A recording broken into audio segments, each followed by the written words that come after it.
We live by this. We die by this. Follow the throne, the mixtape. Shout out to the I.S.U.P.K. It's a movement. They don't know what they DJ Rick Rule. Get your on fire, generate supernova. Put you on ice, refrigerate, but I'm colder. If you think you balled up, you hit with this boulder. And it ain't over till I say it's fucking over. Better wake your ass up and hold you a cup of Folgers. Tell you want this work, well you better meet your quota. Cause my man trained and they all bloody soldiers, man. Yeah. See no evil, hear no evil, do no evil, no. Listen how they the one and only DJ Rick Rule. See no evil, hear no evil, do Rule Boy DJs. Listen how they speaking evil, they Dream Team affiliates. see no evil, hear no evil, do no evil, no. Listen how they speaking evil, they some evil folks. Said they wanna smoke, now I got them on the road. I ain't never played games, but you thought it was a joke. I live a laid back lifestyle. I ain't really tripping, but if you don't wanna fight now, tell your people pipe down. All them niggas that was amped up, getting wiped out. Niggas standing tall to them people, turn them lights out. Soldiers all around me, repping for the county. Niggas on the hunt like they collecting the bounty. Lame ass, weak ass niggas get from around me. Broad day, glasses on, still some niggas out here. We gon' have to show them. Get your on fire, incinerate, supernova. Put you on ice, refrigerate, but I'm colder. If you think you balled up, you hit with this boulder. And it ain't over till I say it's fucking over. Better wake your ass up and hold you a cup of Folgers. Tell you want this Rude Boy Radio. Cause my man trained and they all bloody soldiers. So you niggas where you killers, don't be silly, sent the plague through their village. And work some millions that then got you in your feelings. When you witness men, women, some children, no longer living, see these angels meant for visions. And they gon' get it. When I told you get away from them, you should've listened and just know that it's a day for them to execute this hate for them. When we show up at that door, you don't wanna be caught next to them. They studying out my words and wanna know what my behavior is. Don't need to guess, bloody man like Father David is. A heart of my God, ain't no fear about what these giants did. Put them all to silence, then walk through my camp showing off each head. Follow the throne. The official mixtape. Let's give it to him. Hey Rick, they say you can't be a soldier if you ain't ready for war. And you can't be a shooter if you ain't ready to bust. Well, my soldiers is bloody, nigga. Running. Rude Boy Radio. Hey, yo, what's the word, yo? This your boy, you know what I'm saying? Caddy coming to you live from Eastern Correctional Facility, you know what I'm saying? You know what time it is. When I ain't spinning the yard, me and my son Q are in that weight shack, pounding away, getting money. I got my ear to the streets. I'm listening to that Rude Boy Radio. DJ Rick Rule. Just in case it's time to even the score. Say my name 3 times and I kick in the front door. No, I ain't greedy, but I'm hungry and I'm hunting for more. See, I'm a beast, bloody knuckle on all 4 with the gore. I see the ops watching, low clips, review my options. Close range with the shotty, put a hole in his body. Or should I walk up with the Glock, proceed to open his top? Either way, scope an infrared beam. It's a dead shot, pressure is really nothing. I come equipped with the drama. Disrespect, I send my niggas on the flight like Osama. Run your mouth, you might be talking through a tube to your mama. Here's the point, I ain't the type of nigga to be saying that I'ma do anything I damn sure wouldn't do. Your people talking real loud, but I'm aiming for you. Luke Skywalker, and I'll be back to get your 2 live crew. So while it's popping, you shaking and you don't know what to do. Know those rounds for you. Pain. I done seen too many real niggas fall to let these fuck niggas beat me. I must bring the pain. Yeah. Pain. I done seen too many real niggas fall to let these fucking devils beat me. I must bring the pain. Rude Boy Radio. With all my might, with all insight, I stay watching for enemies at the height of the night. Wanna catch me slipping, I know it. My trigger finger is itching. I'm under mission, beating these pussies into submission. That king shit, they clap my hands twice when I mean shit. I'm on the block, calling for the rock on some fiend shit. A smooth criminal, I'm Mike J on some lean shit. Died and came back for my people redeem shit. Devils losing their mind and now they crossing the line. Till a fist goes in your mouth and it comes out with your spine. Out of all the trees you can climb, you devils sparking the vine. We still hanging from trees and still holding up signs. For my niggas, it ain't no mystery. I gotta shed blood, and if it's us against the world, then I'm coming with slugs. I got my arms stretched out, but I ain't reaching for hugs. All that love is for the matrix, so it's time to unplug the pain. I done seen too many real niggas fall to let these fuck niggas beat me. I must bring the pain. Yeah. Pain. Yeah. I done seen too many real niggas fall and let this fucking devil beat me. I must bring the pain. Yeah.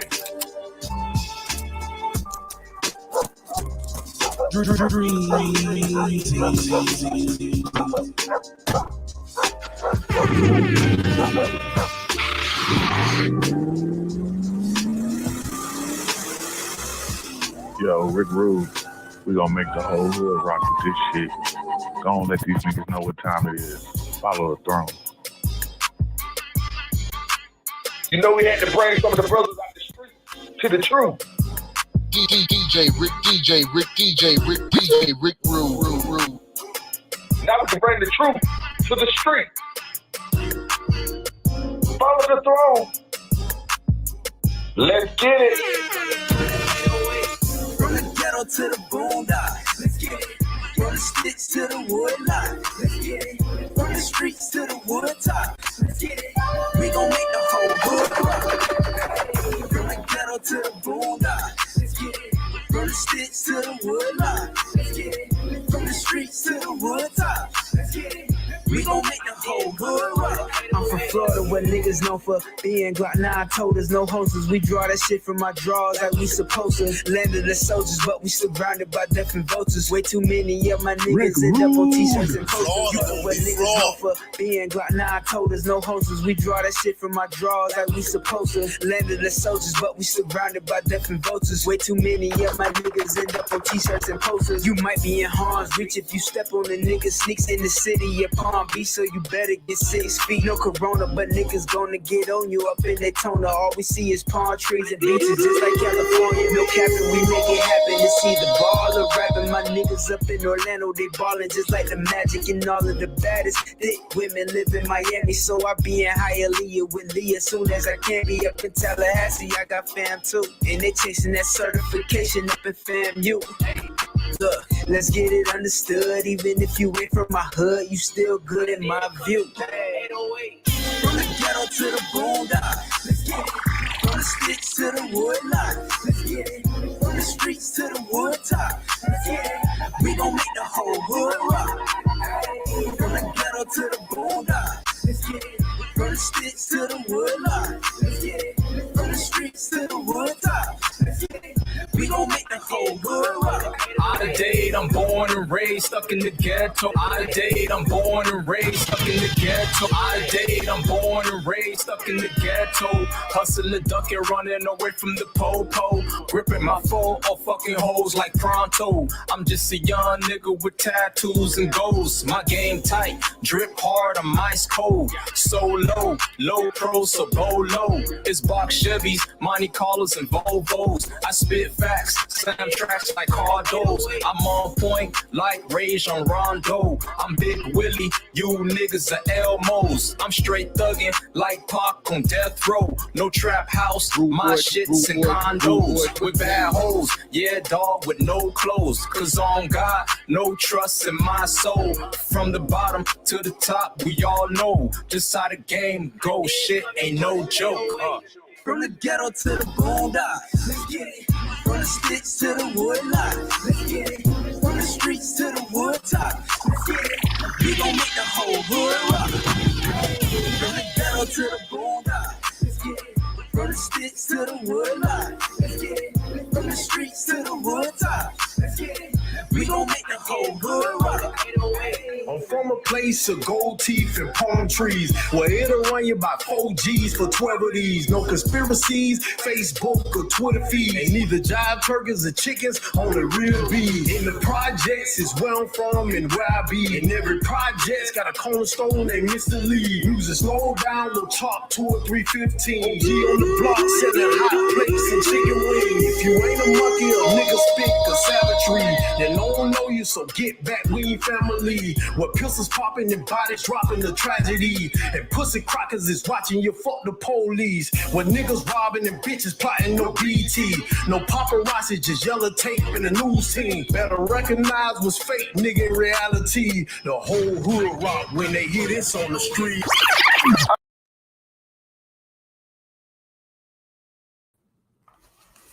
Hey, shalom, shalom, Yahweh, Shem Yahweh, Shabrak. That is how you bring in a class, my dude. What up, Kanak? Let me fix this camera.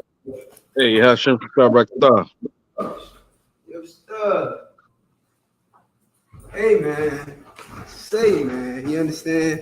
This is preaching officer of 500 Itazab, filling in for Officer Tawashab, who is one of the busiest men in the nation. You understand? Always working for this nation, trying to raise brothers up and build brothers up. You know what I'm saying? In this hellful hellhole we call America.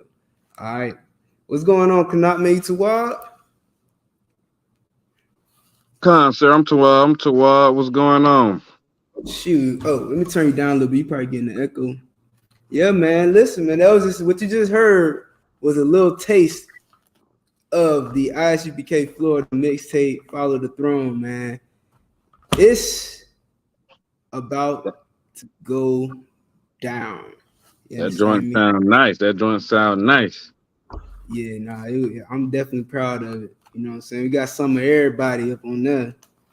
All right. So who we got in the class? Man, we got Trooper Kanat. We got Young Man Chance. Sister Crystal Morris. We got Love T. All right. Shalom. Yahweh Shem Yahweh Shabrak. Yahweh Shamar Thumb Shem Yahweh Shai. Priest and Officer Itazab of the Israelite School University of Practical Knowledge. Started out of 1 West 125th Street, Harlem, New York. The water, Crystal Morris. Under Commander General YAHANNA. We are not affiliated with any, and I mean any, so-called Hebrew Israelite group. We don't wear purple and we don't march. All right.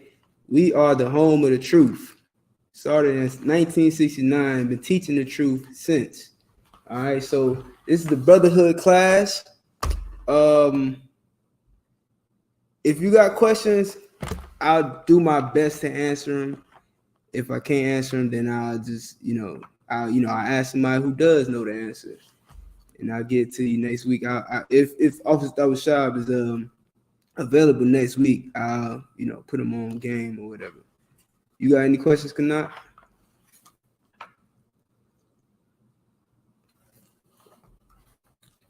If anybody wants to jump in, the link is in the chat. If you saying something, Kanaka, you on mute, so I ain't hear nothing.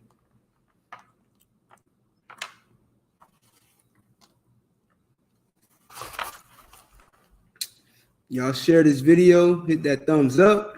Make sure you like, share, subscribe, comment, all that. You understand? Let's push this truth, man. Y'all know we getting closer and closer to the end. 54th annual Passover coming up. You know what I mean? Every Passover, I feel like gonna be the one where we get the hell up out of here. Every one. And one day I'm gonna be right. Lord allow. You understand? So if y'all got any questions, y'all can put them in the chat. If not, you know what I'm saying? There's no sweat. I'm gonna go to Romans real quick. Kanak, if you could. Let me get Romans chapter 9.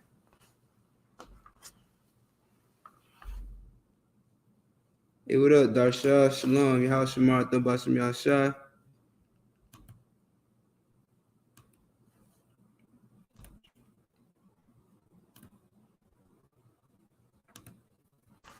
No, I'm here, sir. I was getting to it. You say Romans 9?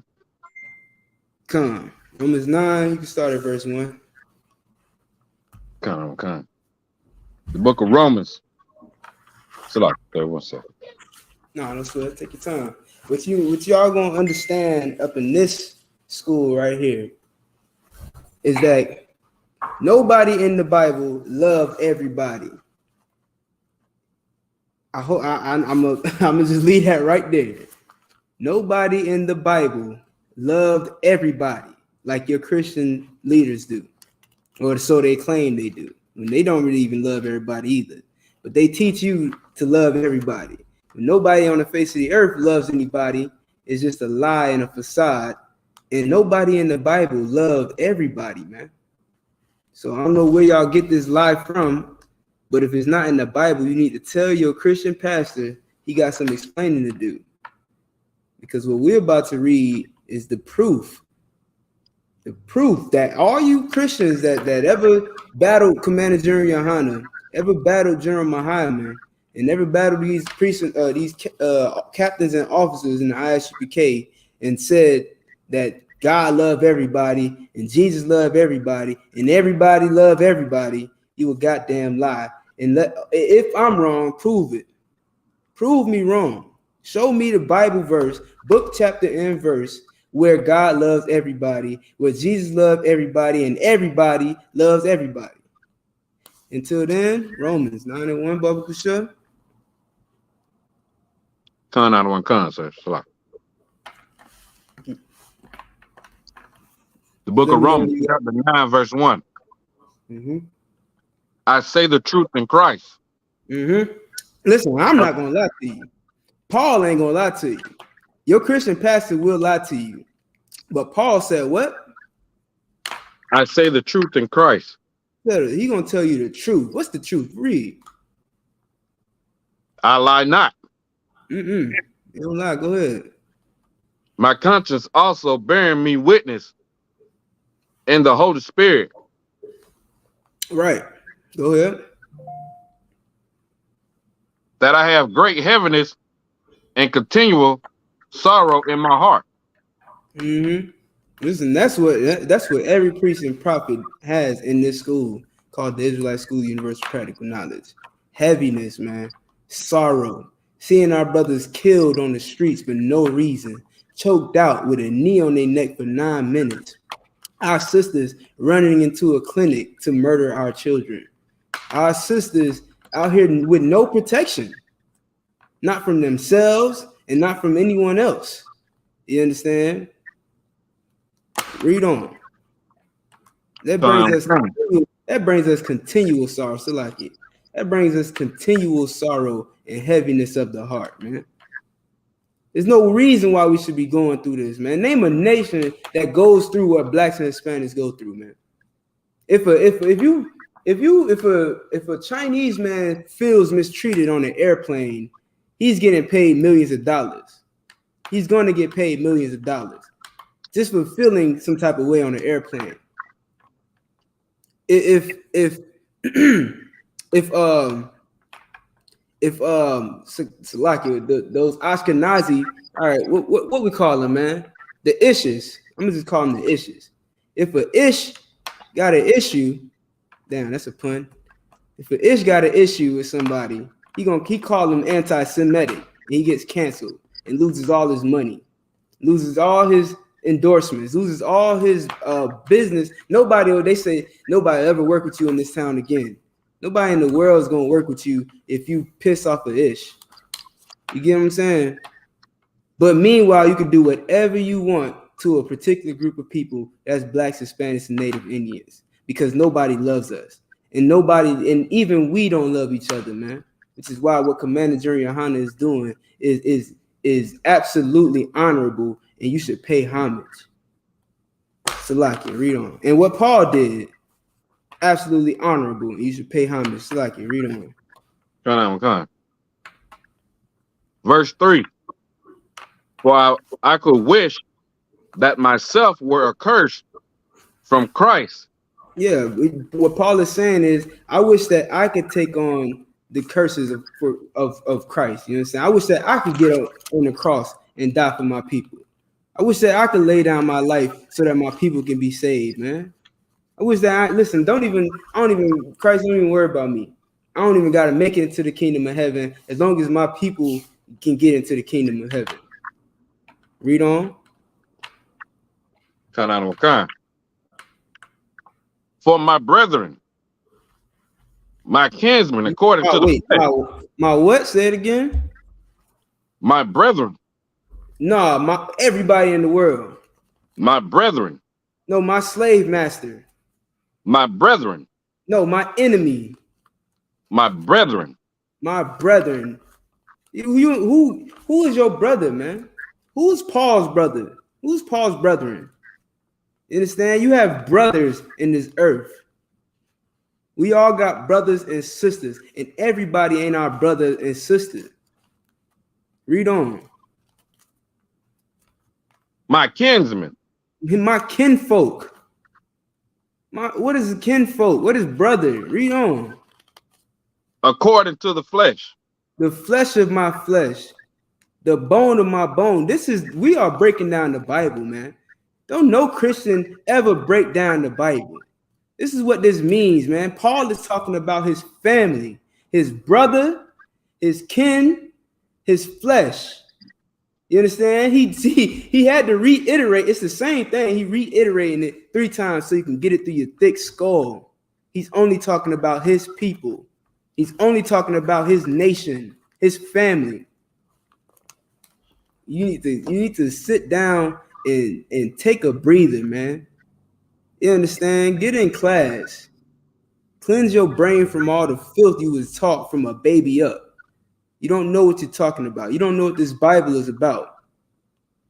You need to learn from the priests and prophets that were ordained by the Most High. The priests and prophets that are the only ones that have permission to teach you. You can't become a teacher in a public school without going through the ranks, without going through the courses.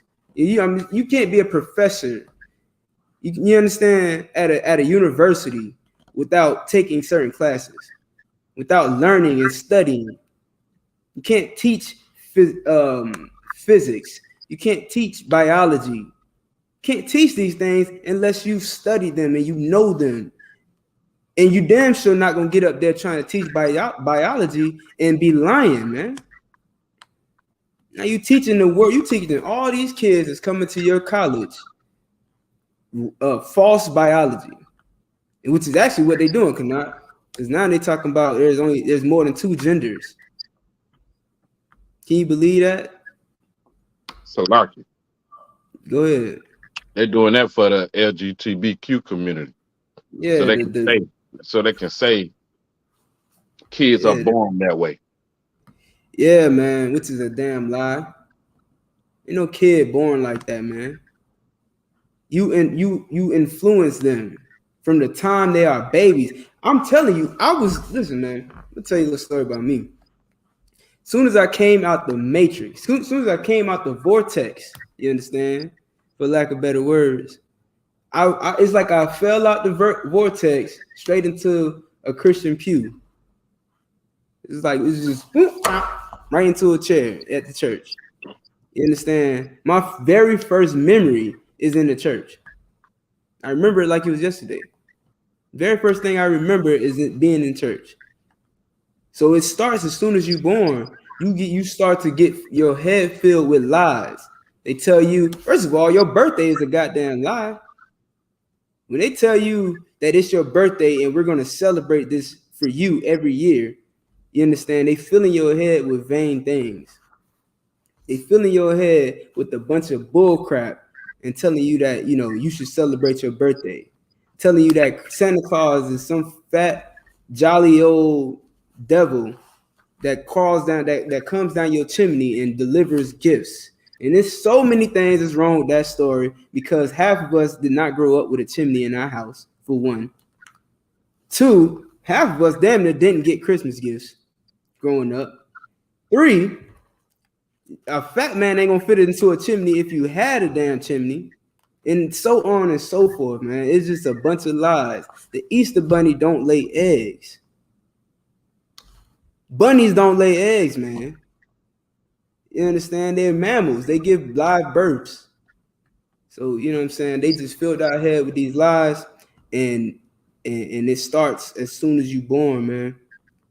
Well, Paul is trying to show you that he's only talking about his people. What he's about to show you right now, this goes for his people only, not for everybody. Give me 2 Corinthians chapter 11, verse 22. And if you got a question, you know what I'm saying, you can stop me.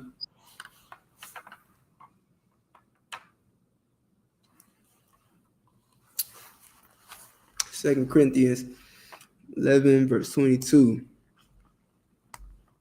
This whole entire Bible is about loving blacks, Hispanics, and Native Indians.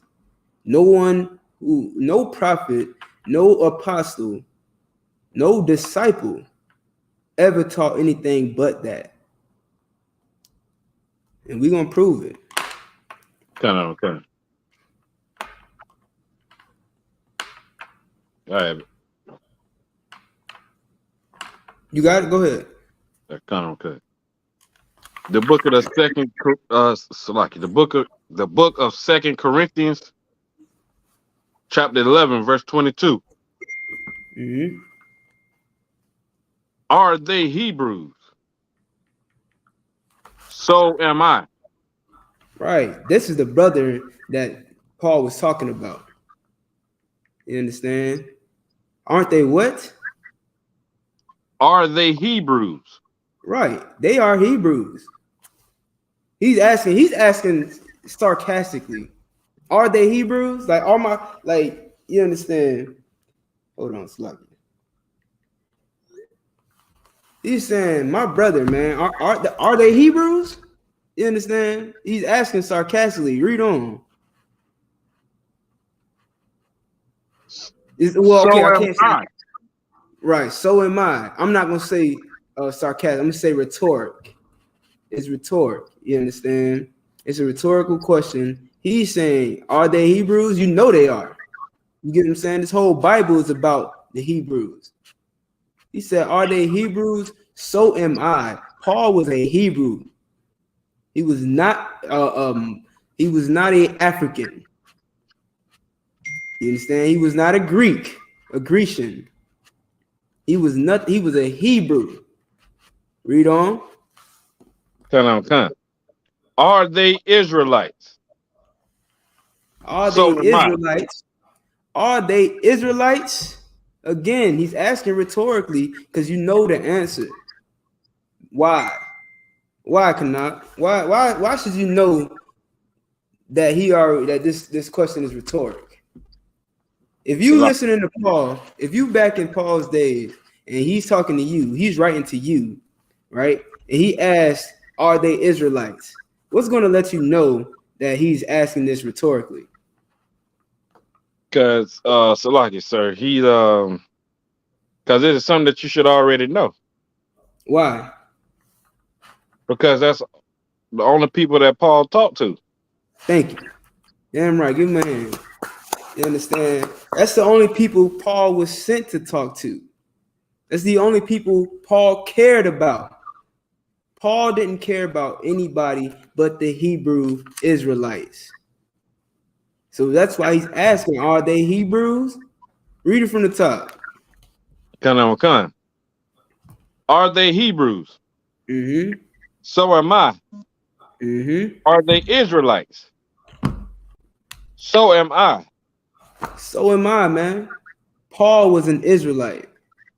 Paul was a Hebrew Israelite. You understand? So you Christians, man, if you think that Paul wasn't a Hebrew Israelite, call in. Click the link in the chat. Y'all send it to your Christian auntie who's head of the church right now. I know she's the head of the church. Send it to her and get her to jump in. She ain't doing nothing. It's 7 o'clock on a Tuesday. They probably got youth night. She probably teaching the youth night class. That's what my auntie doing. I'm telling you straight up right now. She probably right now in the class teaching the youth all about how to love everybody while they blow their brains out on the side of the street. While they kill Tamir Rice for playing with a toy gun. While they kill Trayvon Martin for walking home with a bag of Skittles. While they choke out Eric Garner. While they kneel on George Floyd's neck for 8-9 minutes. While they suffocate and strangle Sandra Bland, you understand? While some Christian organization murders Joy Morgan and covers it up, they teaching you to love everybody. That's a damn lie, man. Paul didn't teach to love everybody. Any more on that? And it says, are they the seed of Abraham? So am I. Come on, man. Are they the seed? We talking about family here, man. We talking about, what is the seed, Kana? It's the sperm. So like it. Absolutely. Damn right. Give him a hand. It's sperm. If you look it up in the Greek, hold on. Let me double check before I even. Let me go there real quick. In my blue letter Bible. Oh damn. Hold on.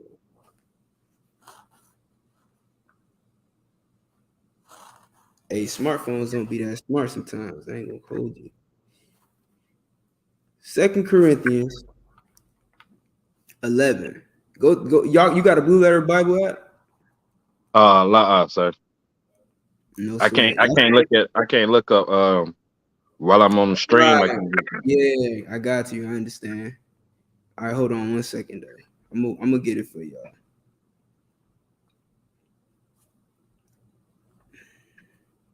If I'm not mistaken, that word seed.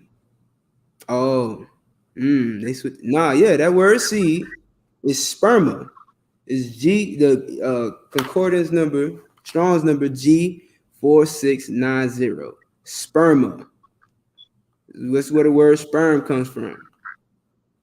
It says from which a plant germinates, the seed, i.e. the grain or kernel, which contains within itself the germ of the future plants, of the grains of kernel sown, metaphoric, a seed, a residue, or a few survivors, to the semen, virus.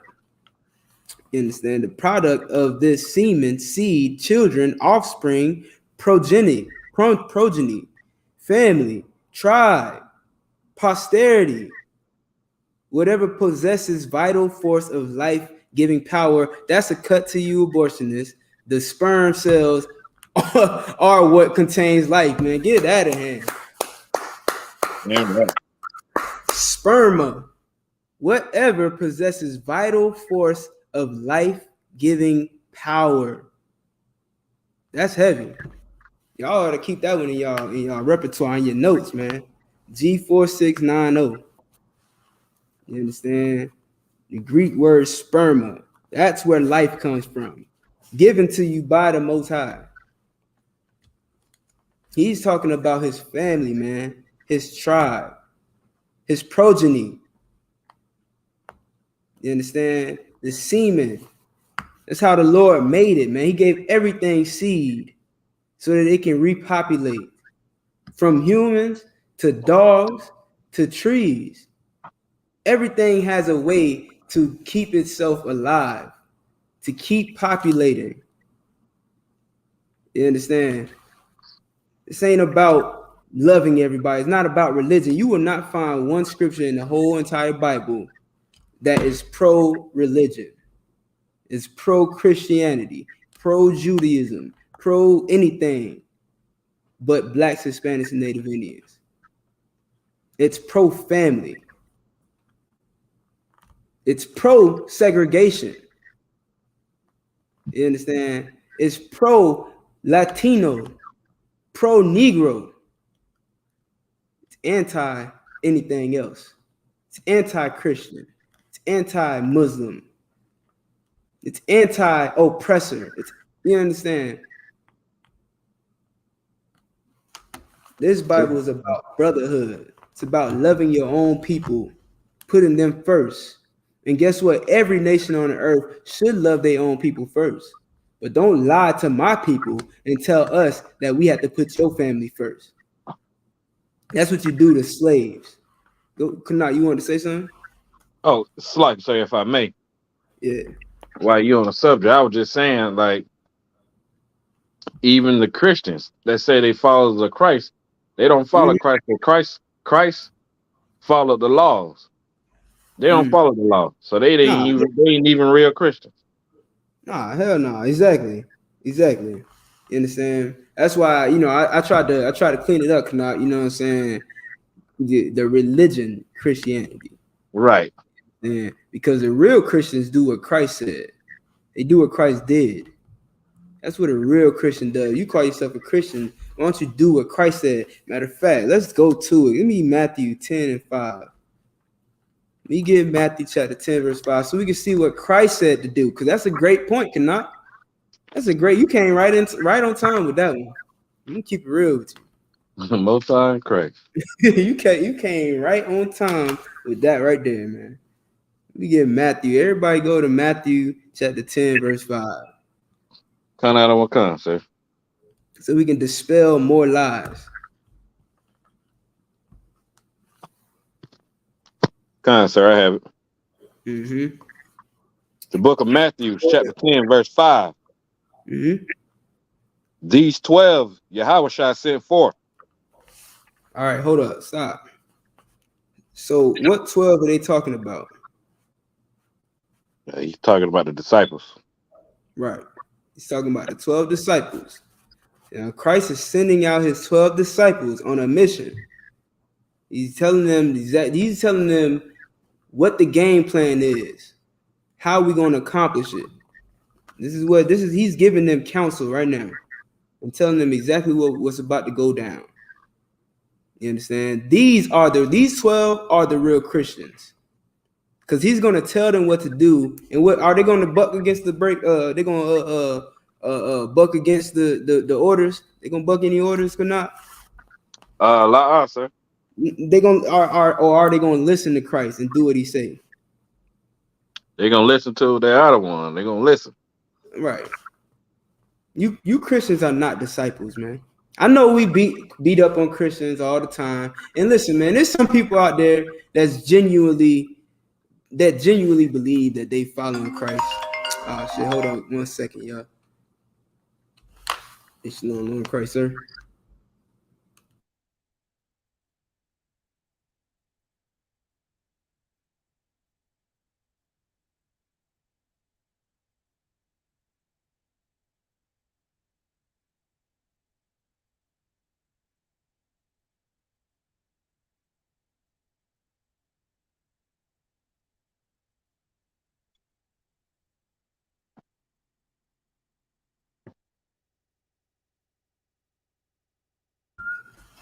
All right.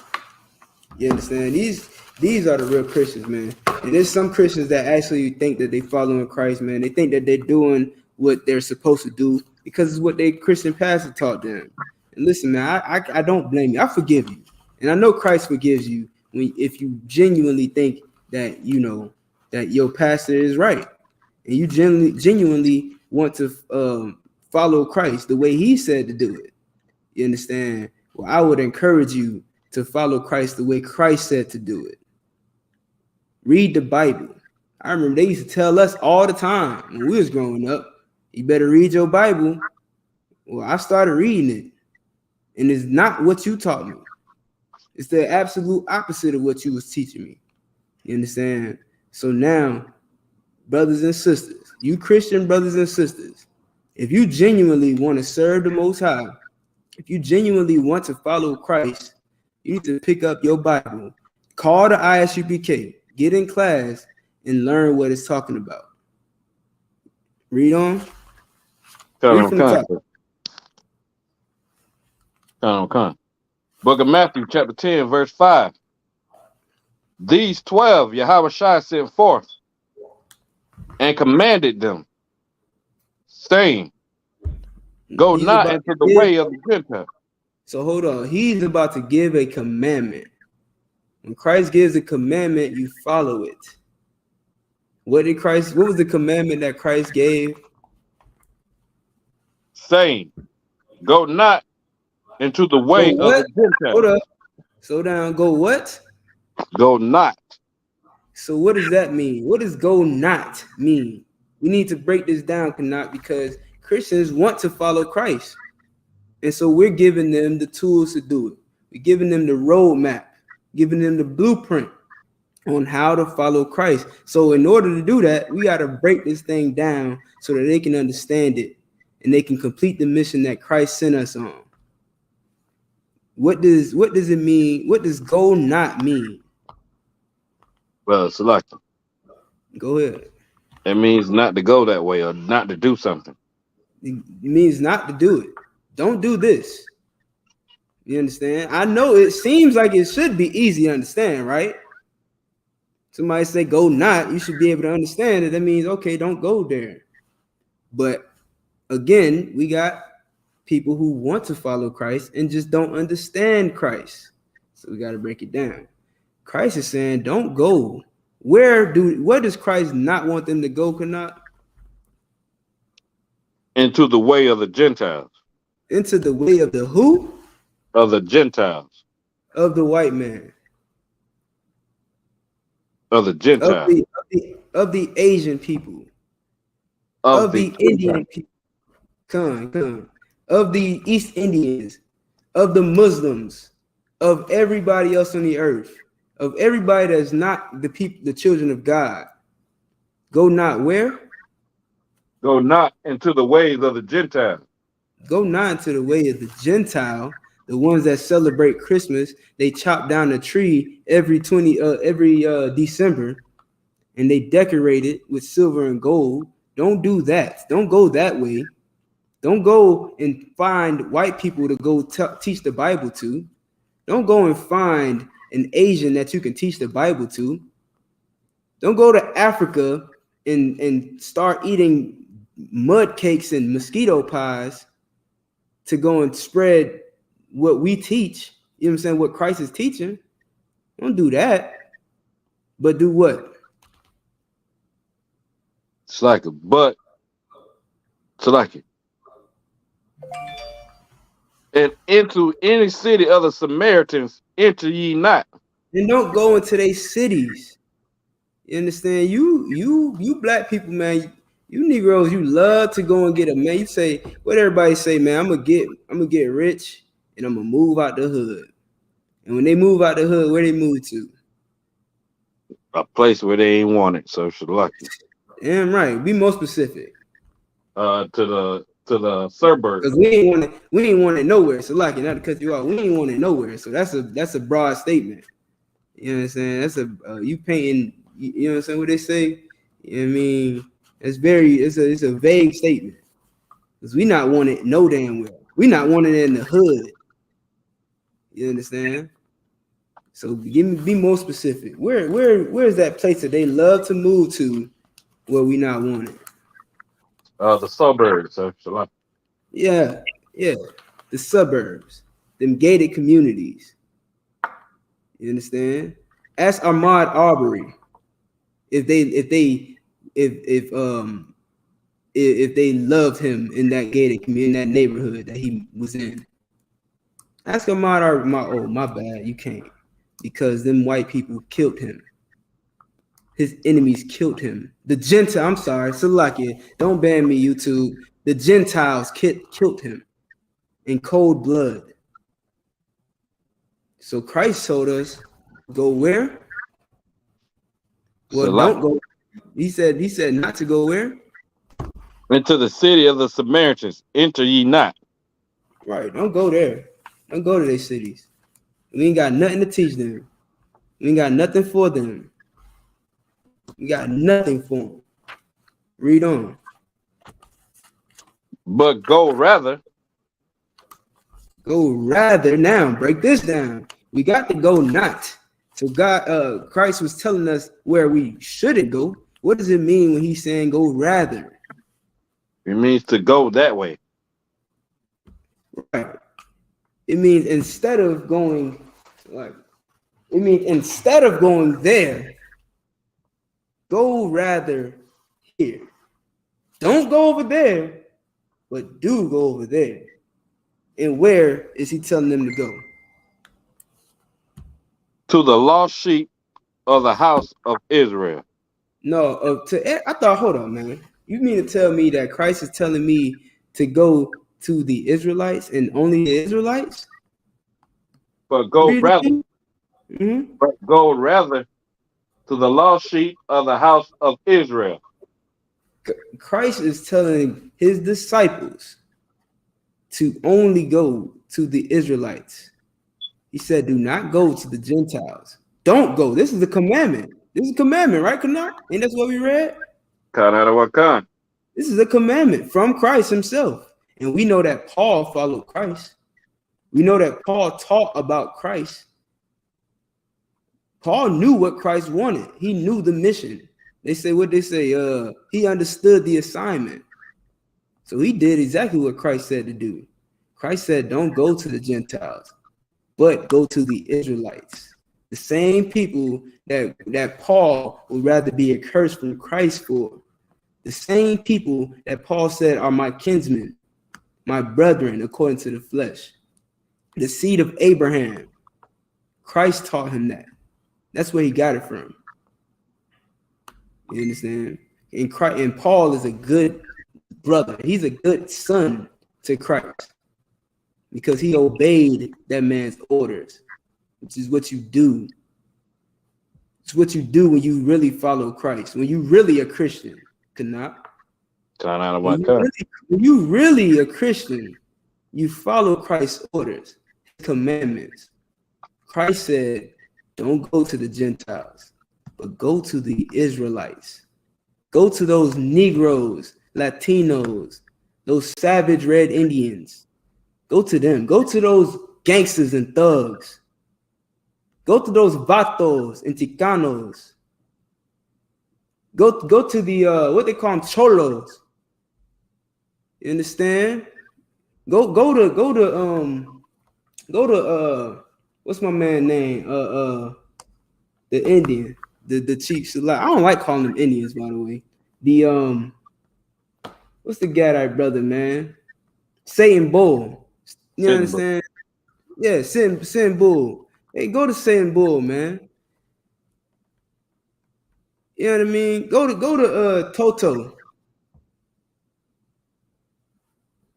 Go to Raging Water Mountain Man.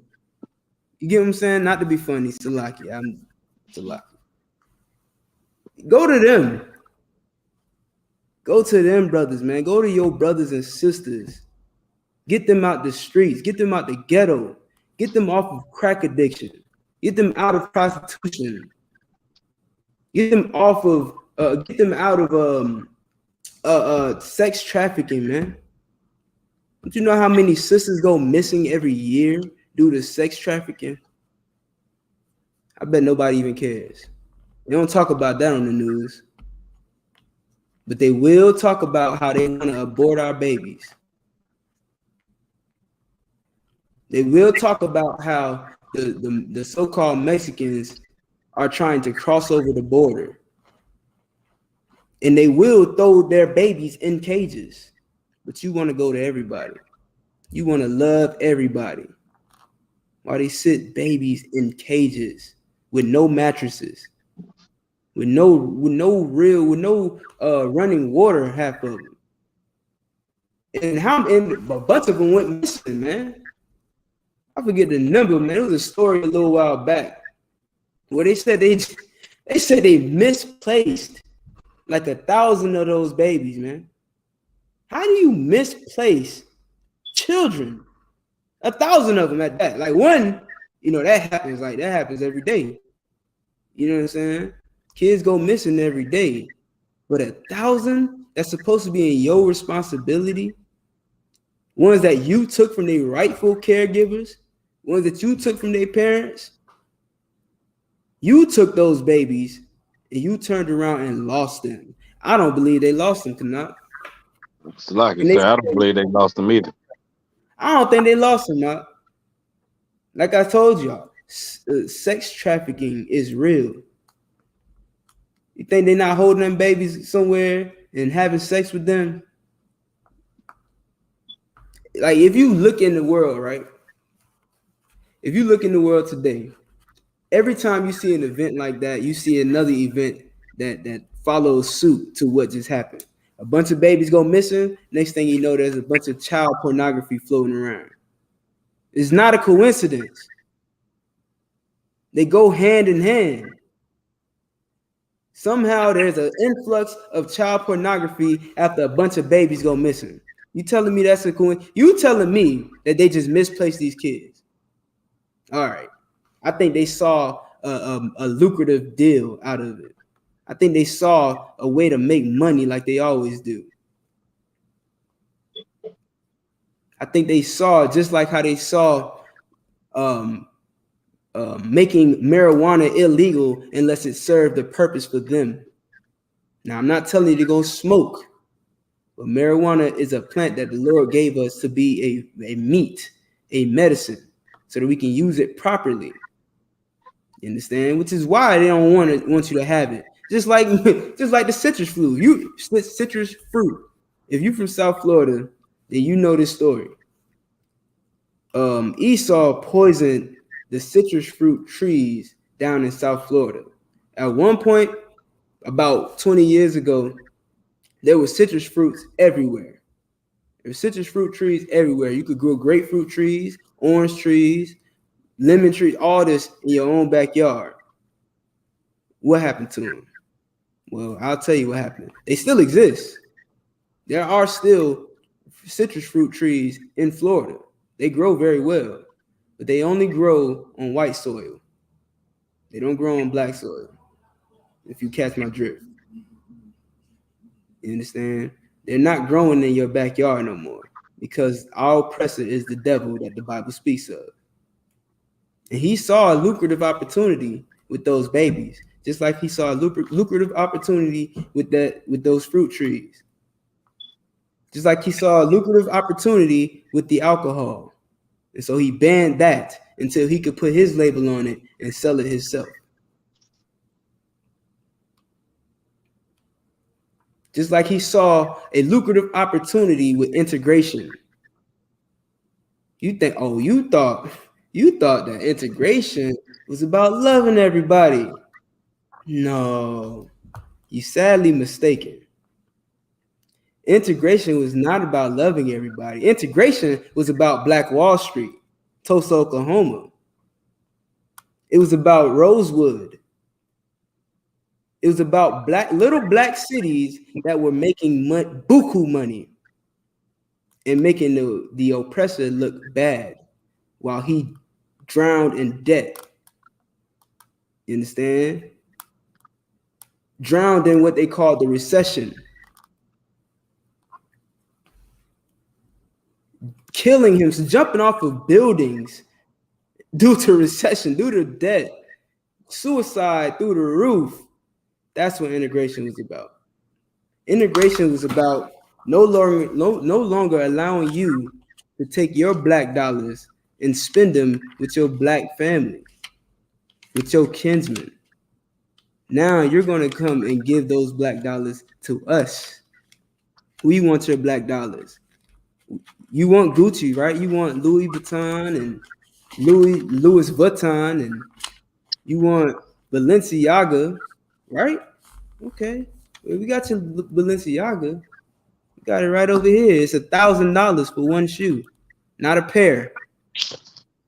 It's per shoe. $1,000 per shoe. Yeah, come and get them. Come and get them. Spend all your money over here. Meanwhile, they don't even wear those shoes. Knock, you seen the shoes they made? I'm gonna have to pull it up. Knock, you seen the shoes that they made at Balenciaga? Oh man, did you see the new shoes? The red joints. Them orthopedic behind ass shoes, like I'm in the wrong business, sir. Salaki. I'm trying to come up with a business plan right now on how to sell some dumbass shoes. Salaki, sir, all we got to do is just get some hospital shoes, them old folk shoes, and put a crazy name on it that niggas can barely speak. And there you go. Listen, hold on 1 second. I got to show y'all this. I seen it, so now you got to see it. Hold on. Come on, man. Y'all tell me y'all ain't see this shoe right here, man.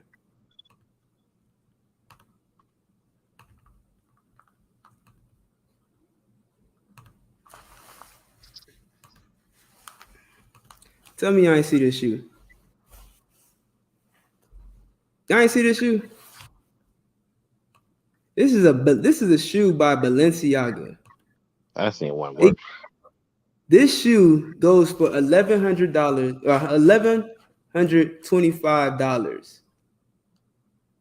And it's by Mason Margiela.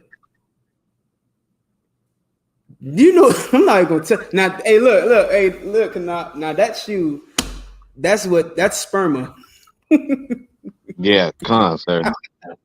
That's the sperma right there, nigga. That's the sperma, dog. You understand? That shit right there. And they charging you $1,125 for it. Yeah. Yeah, man. All press is the devil, the Bible speaks of. That's crazy. They selling that for $11,025. See, they see profit in enslaving you. Obviously. That's how America was started. Did you know that, Christians? Did you know that America began and got its wealth and power by enslaving you? So did you think that they were going to give you up?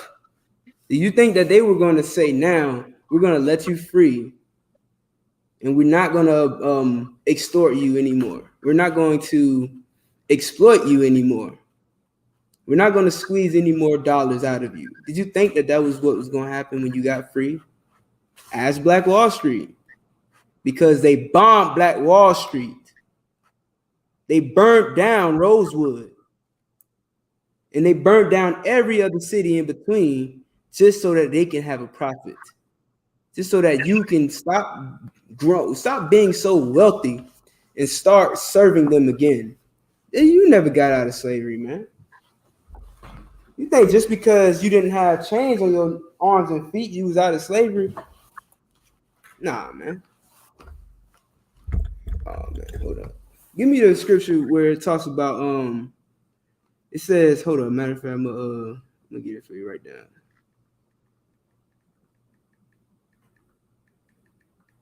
Let me see. Let me get Exodus 1. The book of Exodus, chapter 1. Start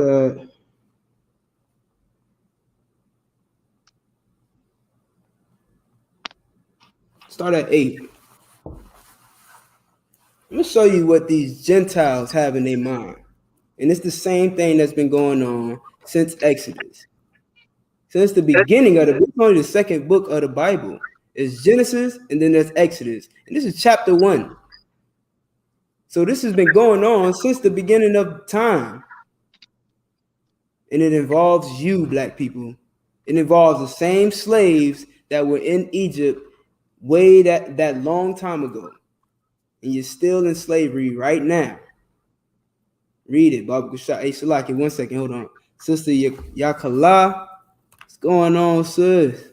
Y'all Shamar, Thumbashim Yahshai. Oh, Chance, Red Cloud, right? Talk about, like, listen, jump in with me if you can, man. Talk about Red Cloud. Talk about it.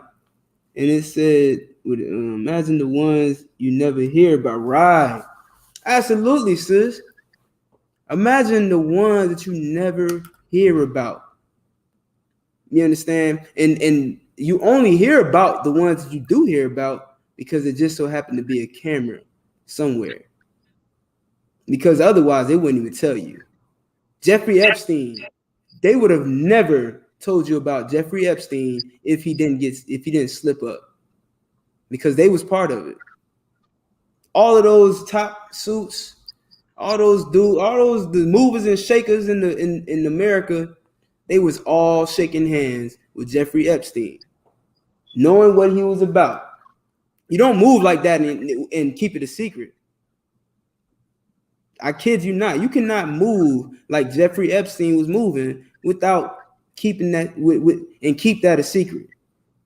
People have to know about these things because there are jurisdictions in place. There's boats. You understand? Like, you don't just sneak 1,000 kids on a boat and nobody knows about it. You don't have this private island, you know what I'm saying, and nobody knows about it. Everybody knows about it. But when you slip up, when you get caught, when you let a camera slip onto the premises and somebody records footage of it, now it goes down. And you're going to be the only one that goes down with it. They're going to throw you under the boat and they'll murder you if they need to. So yeah, imagine the ones you never hear about. Imagine the George Floyds you never hear about. Imagine the Sandra Blands you never hear about. That sister, it was a sister, somebody please give me her name. It was a sister a while back who went to prison for murdering her rapist. She murdered her rapist and they sent her to prison. Shakoya Brown, I believe is her name. Salakia, sir. Yeah, go ahead. I think that sister got out. Yeah, no, I know. Yeah, she got out. You understand? But why did she even get out? She got out because there was nothing wrong with what she did in the first place. You understand? But imagine she didn't murder that filthy bastard. She would have been dead. She would be another one that you never heard about. That would be Shakoya Brown. I believe her name is Shakoya Brown. Y'all correct me if I'm wrong. That would be Shakoya Brown if she didn't murder that man. She would be dead, not only raped, but dead as well. You understand? When we got so much to live for, we got so much we could do in this earth. If we stop listening to these Christians, we stop listening to these filthy pastors, man, and do what Christ said to do. Do what Paul taught us to do. Go ahead. Like it, sir. You said Exodus chapter 1, verse what, 10 and 8? Start at 8. Start at 8. Come. Book of Exodus, chapter 1, verse 8. Now there arose up a new king over Egypt, which knew not Joseph. Right. The new king over Egypt, just like Biden, just like Donald Trump. And they knew not what? And he knew Salaki, which knew not Joseph. He don't know about these real niggas over here, man. He don't know about Joseph. Joseph was a real nigga. You understand? Joseph loved his people. Joseph fought for his people. You understand? Gave his people something to live for. Centoya Brown, the water, sis. Thank you. Centoya Brown was the sister's name. Y'all can look her up. You understand? Her story is amazing. You know what I mean? And the Bible definitely teaches that all rapists deserve death because it's no different than murder.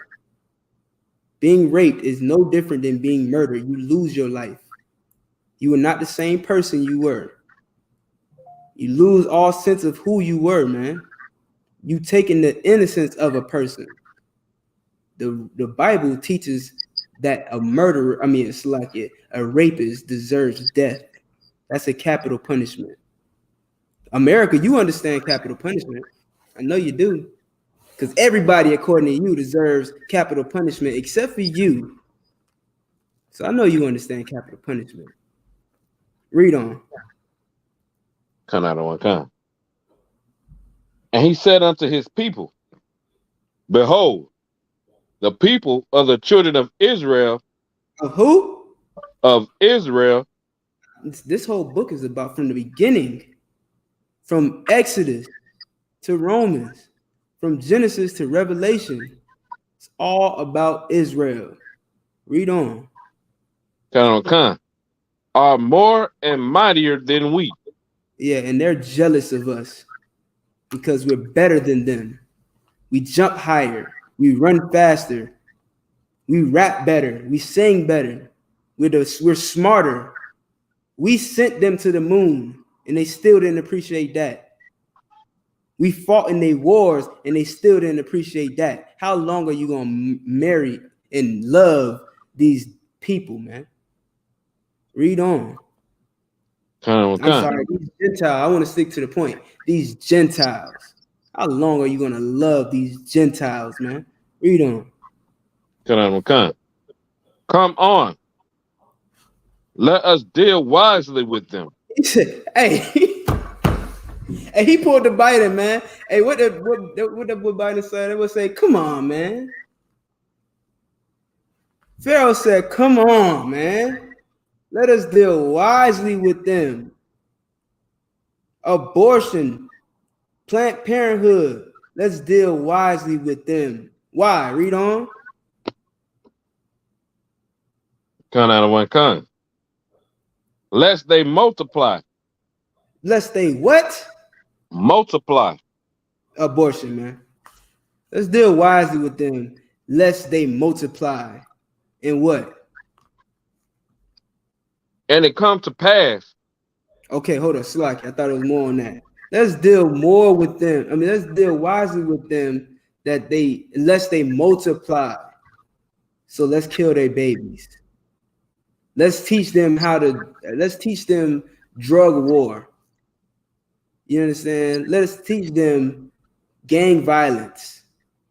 Let's teach them how to hate each other, lest they multiply, man.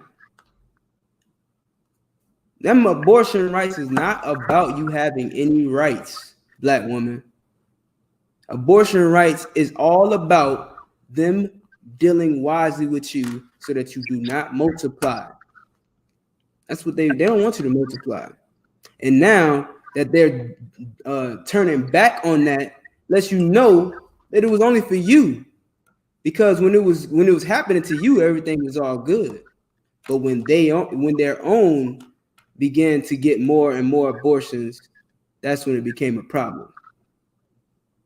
They are dealing wisely with you blacks, Hispanics, and Native Indians so that you don't multiply. Read on. And it comes to pass that when there falleth out any war, they join also unto our enemies and fight against us. And so get them up out of the land. Damn. That's what they did with us, man. Read on. Matter of fact, hold up. Yeah, I'm gonna let you read on. There's more on that. That's what they did with us, man. They were so jealous, they so jealous of us that they can't even sleep at night half the time. They like, man, look, one of these days they're gonna turn against us, and they're gonna fight on our enemy side. So let's deal wisely with them. You understand? But they got that guilt. That's what they call white guilt, and they've had that forever. Now this is talking about the Egyptians. You understand? This scripture right here is talking about the Egyptians, but it's the same exact thing, and it's why the Most High God calls this place America spiritually Egypt. This place is synonymous with Egypt because of the captivity that we're in. They dealt with us the same way that Pharaoh dealt with us. You understand? So they said, like, we don't want them to go and join our enemies' armies after we done fought in all their armies. After we done gave our life, they put us on the front lines so we could be the first one. We were their wall of defense. Basically, it's like standing behind a fort wall, right? It's like standing behind cover.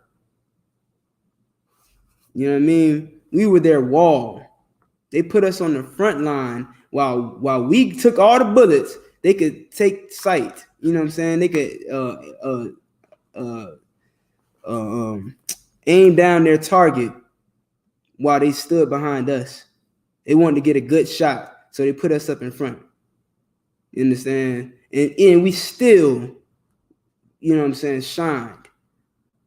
We still fought heroically, even when we were being abused.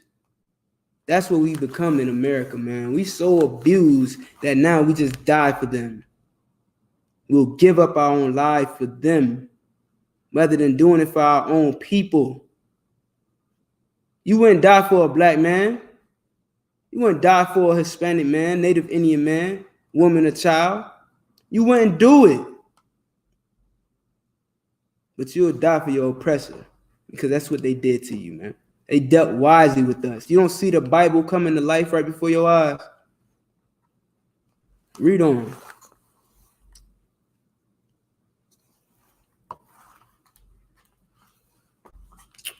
Y'all like this video, Kanak, you on mute if you read it. Y'all like the video, share, subscribe, share with your friends and family. If they delete you or block you, that means they really ain't your friend and family. Share the video. Okay. Exodus chapter 1, verse 11.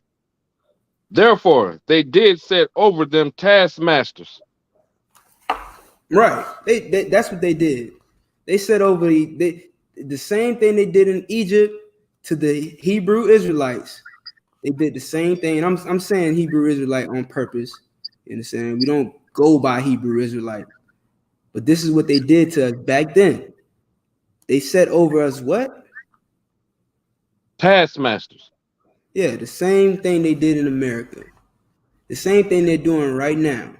Your supervisor is a what? A taskmaster. Read on. To afflict them with their burdens. To do what? To afflict them with their burdens. To make your life harder. For $1. See what you'll do for $1. And it's crazy. It's so heavy because and I was watching a video on it. That's crazy. And I was watching not a video on it, but I was watching a video of this brother. He was talking about how he only does enough work to keep working, right? Like he don't go to work and kill himself, trying to do the best he could do. You know what I'm saying? He's not trying to go in there because it's like you're doing the same thing every day. It's like no matter how much you excel, it's gonna be the same thing again tomorrow. You're gonna have to do the same thing tomorrow, and the next day, and the next day after that. So he's like, I don't go in there, doing everything. I don't go in there trying to be the best I can be at work. I do just enough work to keep working. When they come around, I'm saying, I look like I'm working, but I done did what I had to do. So I'm not going too hard, man. But your oppressor will try to find things for you to do what? Read that part again. Okay. To afflict them with their burdens. To afflict them with their burden, man. To give them something to do. If you sitting at work, and I know y'all can relate. If you at work and you're not doing it, you check your phone for 2 seconds. You know what I'm saying? You checking to see if you got any emergency notifications or just seeing what time it is. Half of y'all are texting. It's true. It's okay. You texting your homegirl. It's all right. I understand. But if you texting your homegirl for 2 seconds and your boss, your supervisor, your taskmaster see that you texting, you are going to get afflicted. I know you can agree. They're gonna find something for you to. Hey man, is the cooler hot? I think the cooler's hot. Can you go make sure it's not hot? I think the cooler is too hot for the temperature. Is it 75? Okay, it needs to be 78. It needs to be 73. Turn it down. You know what I'm saying? Turn down the cooler. You know what I'm saying? I need you to watch the cooler to make sure it reaches 73. You know what I'm saying? Like, they set taskmasters over us to afflict us with our burden, man. Read on.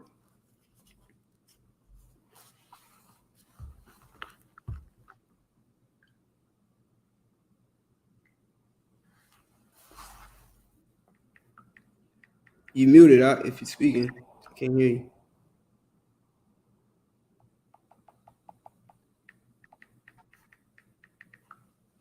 Kanat, you there? Yeah, sorry. Go ahead. Okay, read on. Like, come. Do what? And they built for Pharaoh treasure cities. Pithom and Ramesses. Yeah, New York City, Los Angeles.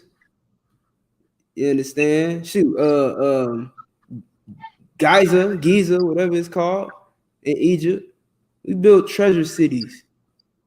Orlando, these are treasure cities built by our hands. Washington, D.C., built by our hands. The whole America is a treasure city in itself. Built by our hands, man. Built by the Mexicans' hand. Built by the Native Indians' bones and blood. We built treasure cities for these Gentiles. Read on. Kind. But the more they afflicted them. Tell them what we did, the more they afflicted us. The more they multiply and grew. Damn right. Get it out of hand. That's what we doing in the U.P.K. right now, man. Multiplying and growing. Shout out to Captain Zaria. Carl Gas Collection Oils is booming the population triple fold. You understand? we are booming. We are the more they afflict us, the more we grow, man. You understand? You ever heard of I don't think I should say it. I ain't gonna say that.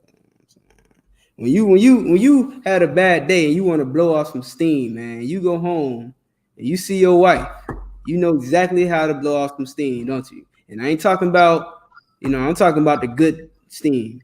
I ain't talking about that bad steam that some of you evil Negroes got. I'm talking about the good steam that builds nations.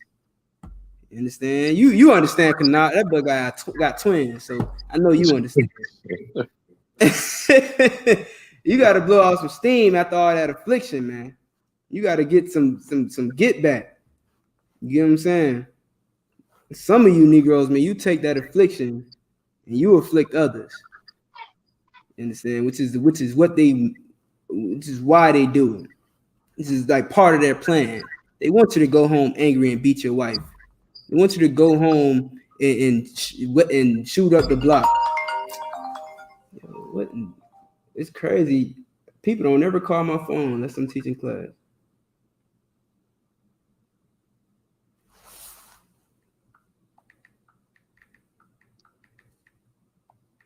All right.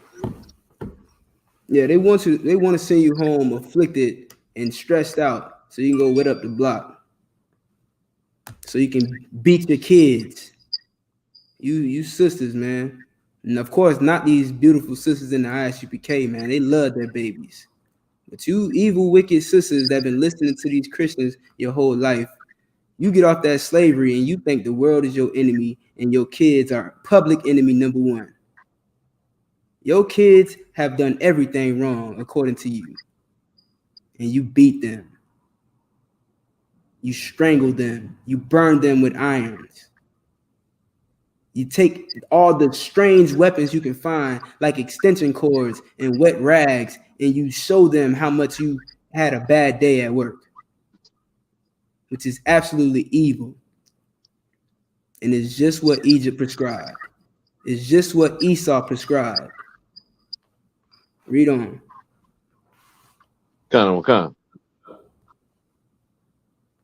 And they were grieved because of the children of Israel. Yeah, they mad. Them Egyptians was mad, just like America gets mad when they see you having all these babies and they can't have one to save their life. Read on. Come. And the Egyptians made the children of Israel to serve with rigor. Yeah. That's what they made us do. They made us serve with rigor. Look at the word rigor, Baba Show. So like you sir. Mm-hmm. Oh, yeah. My bad.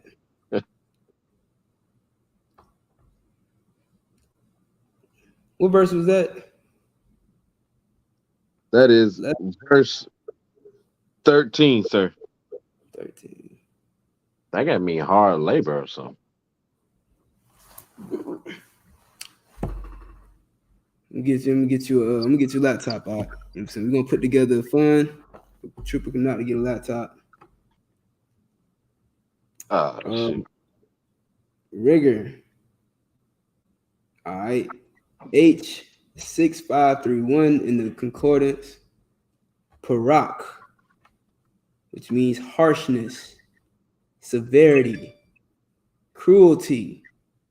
You understand? They put us to read again. Come.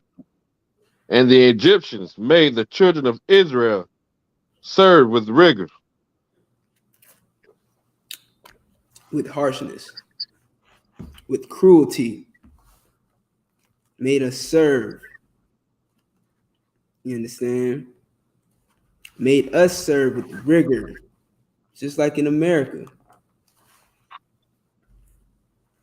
You know what I mean? Just like in America. Every time you go to work, they cruel. The one thing you want the most is just to take whatever you can get your hands on and murder everybody in the workplace. Don't do that. Don't do that. That's what they doing. That's what they doing on purpose. They're doing that on purpose. So this is what's going to set you free, man. Knowing that your oppressor is the devil that the Bible speaks of, and that you are the child of God. You are an Israelite by blood. And the reason why you suffering your affliction today in America is because you're the same people that suffer that same affliction in Egypt. And it's because we didn't serve the Most High. So now we got to do what? Turn around and follow the Most High. Turn around and do what Christ said to do. Go not into the ways of the Gentiles. Learn not the ways of the heathen. Read on.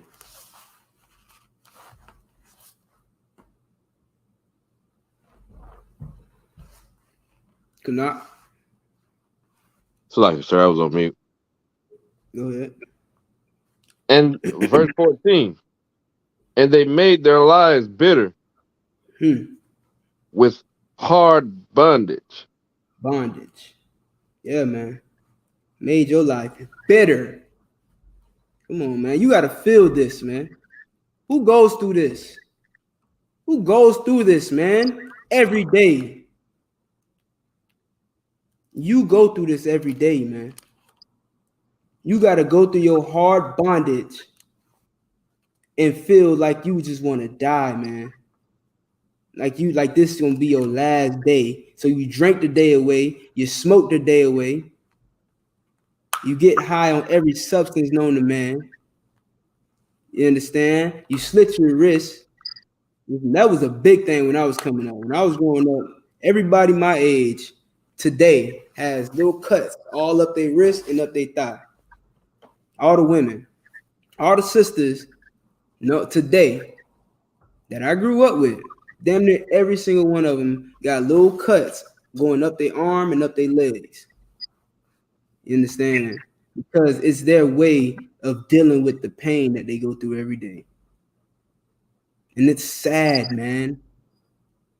It's sad, man. This is why Paul had bitterness, heaviness, and continuous sorrow in his heart.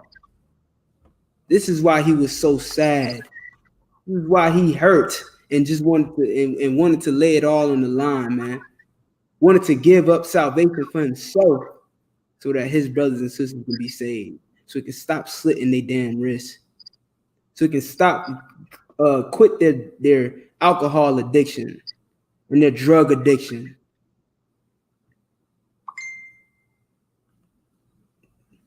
The Pharaoh made our hearts bitter, man. Read that part again, Baba Kushka. Kind of confident. And they made their lives bitter with hard bondage. Mm-hmm. And mortar. Mm-hmm. And in brick. Mm-hmm. And even if you wasn't affected directly by what they did, it trickled down. Because like I said, it carries on through the household. If your parents come home angry, they arguing with each other. Now your life ain't shit. Excuse my language. Now you feel like your life is nothing because your parents come home and argue with each other every day. Then they go as far as to put their hands on you. You understand? You see how this thing isn't something small that it's just, oh yeah, this thing happened, but that happened to them. It ain't happened to me. And you being selfish and you thinking like a Christian, because that's what Christianity teaches. Teaches you selfishness. Teaches you how to love you, how to care about you, and whatever affects you is what matters. But whatever affects everybody else, well, it ain't happened to me, so it don't matter. That's Christianity. That's what they teach you. You understand? That's the ways of this world. But you don't even realize that what you do is affecting others. What others do is affecting you, one way or another. That's how it happens, man. That's how oppression works. Read that again. The brick and mortar part. Okay. And they made their lives bitter with hard bondage and mortar and in brick, and in all manner of service in the field. And their service, it's like, go ahead. And their service, wherein they made them serve, was with rigor. You understand that everything they make you do is with cruelty. It's with excessive labor for no reason. And if you don't do it, well, we just gonna lynch you. Well, we just gonna burn you. We're gonna burn a cross in front of your house. We're gonna take your kids away from you. That's the rigor. That's the cruelty. They made us serve with rigor, man. They put us in those chains and enslaved us. That's the rigor. This is your life, black man, Hispanic man, Native Indian man. They made you serve with rigor. Read on, Kanat. Come. The Water Warrior. I appreciate you being here with me. No sweat, sir. Verse 15. And the king of Egypt spake to the Hebrews. It's like it spake to the Hebrew midwives. Right. Of which the name of one was Shapira. And the name of the elder Pa'ah. And he said, when ye do the office of a midwife to the Hebrew women, and see them upon the stools. What's the hold up? Stop. You know what this is talking about? Concert. What's it talking about? Abortion. How? What is the stool? Break it down. The stool is the thing that they stand on to have the baby. They used to stand on this particular stool thing to, like, you know, they didn't lay down. They stood up. Yeah. That's how you're supposed to have a baby. I bet y'all didn't know that. Some of y'all knew. Some of these smart sisters in this class know. Yeah, you're supposed to stand up to have a baby, but they make you lay down, and then they tell you, "Oh, we're gonna have to cut your belly open. We're gonna have to put these drugs inside you in order to help induce the labor." Yeah, that's a lie. Just so you know. But hey, you know what I'm saying? That's life. That's slavery. That's oppression. But yeah, you're absolutely correct. You were absolutely correct. That stool is for childbirth. And what did they tell these black women when they was going in there to help these sisters have their baby? What was their job? Read. God. If it be a son, then ye shall kill him. Damn. You should what? If it be a son, then you shall kill him. Now listen, now they say, you know what I'm saying, like cancel culture tells us that we gotta stay unalived. But this the Bible. I mean, you're gonna debate the Bible, you're gonna tell me I can't say the word that the Bible says. Read again. Kind. If it be a son, then ye shall kill him. That's what they told them black women to do. And now here you have it, 2023 years later, or however long, Salakia. Here we have our women are the ones that are killing their own babies, unaliving their own babies. You understand? Our women, black women, those Hebrew women now who would be on the stool, chose not to even go as far as getting on the stool. Their stool is for a different purpose. They stool is going to hold shrapnel of what would have become a human child. You understand? And they chose to do that themselves. That's because they were wise with us. They dealt wisely with us. Hey, I'm gonna put some up on the screen, Kanat. Sir.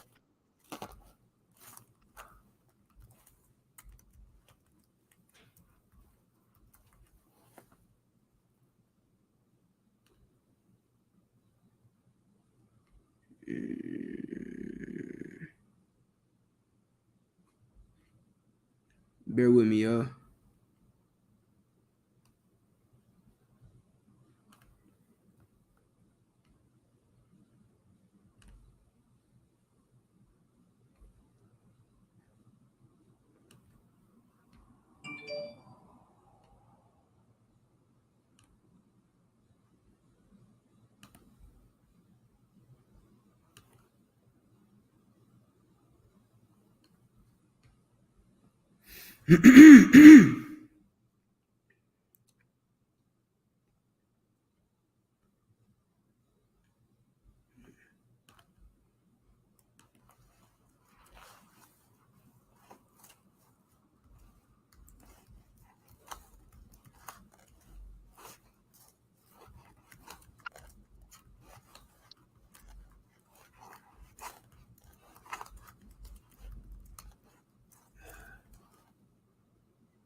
Thought I had it. Hold up.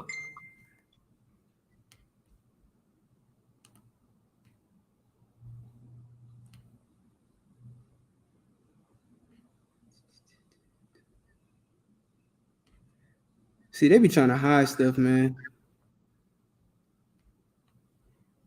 Yeah, probably about a year ago, Salaka. So you probably that joint would have came right up.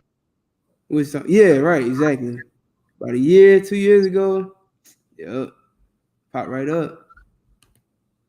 But nah, I did see it. Like I had to search for it before what I'm looking for. I did have to search for it, but it was there. Now this thing popping up.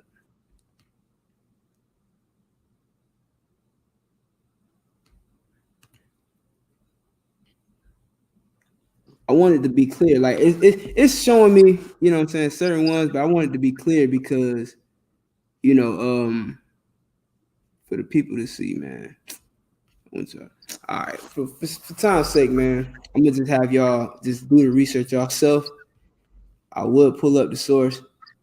I don't have it right now. And I did have it. I probably got to text it to myself because it's on my phone. But anyway, I'm gonna just tell y'all the brief story, all right? If you look up a woman named Margaret Sanger, she was the basically the parent of Planned Parenthood, and she was a known eugenicist, which means that she studied and, you know, trying to create the perfect gene. You understand? Trying to create the perfect gene. And that gene consisted of blonde eye, blue eyes, blonde hair, and pale skin. All right. These were the same ideologies of a man known as Adolf Hitler. Slovakia, YouTube, the Fuhrer of Germany. They don't want you to say his name. It's like Voldemort. So the Fuhrer of Germany had these same ideologies. He wanted to create the perfect race: blonde hair, blue eyes, pale skin. Well, Margaret Sanger shared those beliefs, and she said, and this is a quote, "We do not want the word to get out that we want to exterminate the black race. And if they get weary," or, you know, paraphrasing this part, but if they get weary or whatever she said, then we have the pastors, we have the preachers to handle that. You understand? So Christianity and Planned Parenthood go hand in hand. Your Christian pastor works for Planned Parenthood, and that's who they use to convince you that, you know, everything is fine. You know what? You're not ready for a child. It's okay. You can, you know, just terminate this one and try again another time when you're more ready. You understand? And guess what? If you get pregnant again next month, you can try again. You can just start over and try again, hit the delete button, and you're good to go. What they don't tell you is they really just want to destroy you and exterminate your race, just like they wanted to in Egypt. So what Pharaoh was doing, what Margaret Sanger did when she started Planned Parenthood is no different than what Pharaoh did in Egypt. Telling black women, you know, go kill them babies. Just kill him. You know what I'm saying? Especially if it's a man child, you understand? Destroy him. That's what the whole LGBT community is about. They don't want men anymore. They want to destroy black men, Hispanic men. If you look at the commercials, you'll see all Black and Hispanic men on these LGBT commercials. The ones that talk about, you know, if you got AIDS and HIV, there's a medicine for you so that you can go undetected. Yeah, that commercial that's only got Blacks and Hispanics. And if there's a white man in it, he's one of their boyfriends. You get what I'm saying? It's an agenda. It's them dealing with us wisely. So now, oh no, yeah, AIDS is killing us. AIDS is killing, and HIV, it's killing the Black and Hispanic community. But, you know, don't stop the thing that's giving you this disease. Just, you know, use this medicine, because of course you can trust all the medicines we give you, but you won't trust COVID-19 vaccines. Well, you can trust this vaccine, and it's going to help you live with AIDS without dying so that you can spread it to more people. So you continue being an abominable person and not listen to the Most High and not do what the Lord said to do. You understand? You can live with this. Yeah, just keep doing you. Be you is what they said. This is the actual quote. They say, be you. You can keep being you. So like, you understand? You know? Yeah, go ahead. Have you seen those commercials? Oh yeah. They made like that's the best thing in the world. My bad, not cut you. I want to know too. I want to know if y'all have seen these commercials. Go ahead. No, so like I said, I just want to say, like, they make that seem like that's the best thing in the world. Yeah. Yeah. It's an agenda. It's absolutely an agenda. And one thing you don't see is women on those commercials.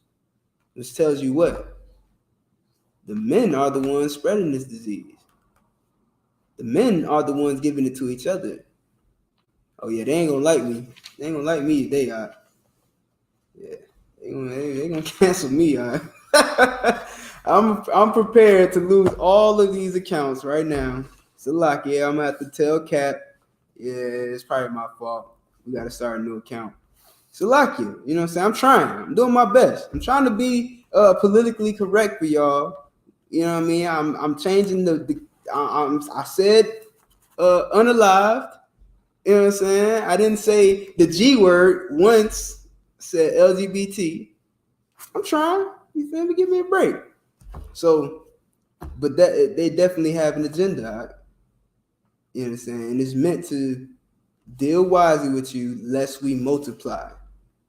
If men don't have babies with women, how does the population grow? Now you ain't gotta kill them. Matter of fact, you can keep them alive.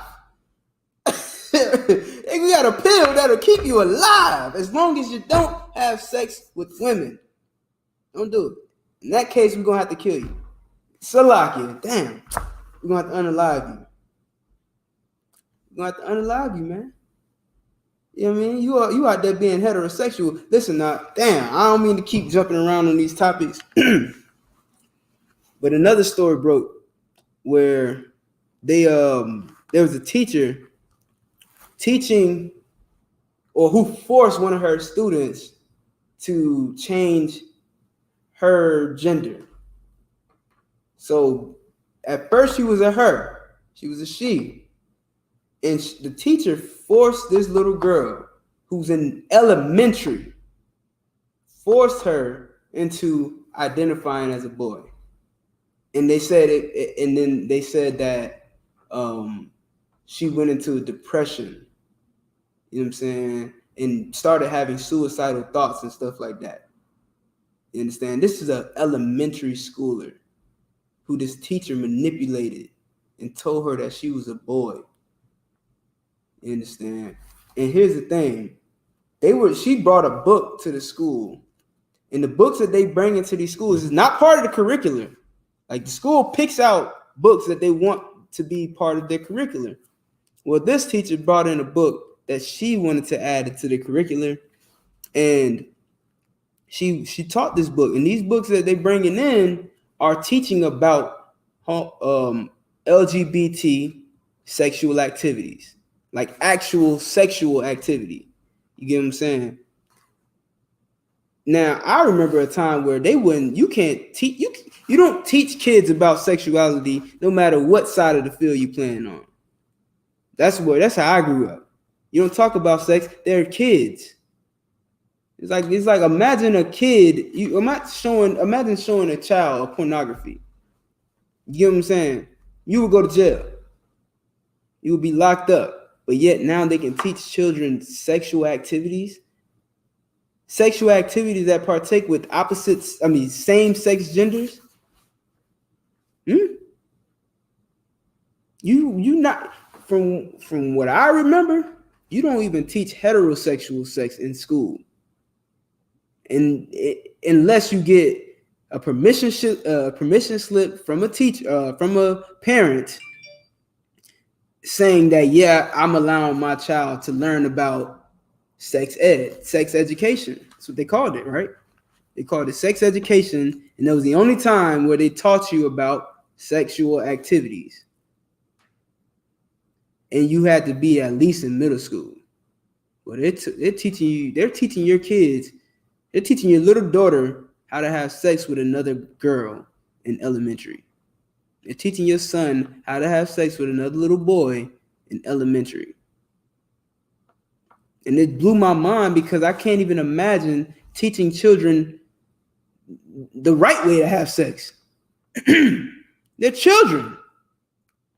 They don't have they don't have the mental capacity to even care about sex at this time in their life. But like I said before, it starts when you're a baby. They start to the brainwashing happen. No, I'll take it back. Not brainwashing. The manipulation happens from the time you are a baby. Soon as you let out the womb, it starts. That's when they start teaching you all these alternate lifestyles, all these ways to keep you from serving the Most High. That's when it happens. When Halloween come around, you're going to be a pumpkin. You understand? You're going to be a candy corn. You're going to be a ghost. At 3 months. You're a 3-month-old dressed up as a ghost, and you can't even eat candy. It starts from the womb. As soon as you're born, because if they couldn't kill you, at least they get to destroy your mind. They couldn't catch you in the womb, so now they got to start. They behind the ball. They slipped up. They didn't catch this one, so now they got to get on it and tell you that Santa Claus is a fat man that comes down your chimney. Oh, you don't have a chimney? It's okay. He's magic. He'll make one happen overnight, and he'll be there and drop off these presents. All right, moving on. Anyway, any more on that?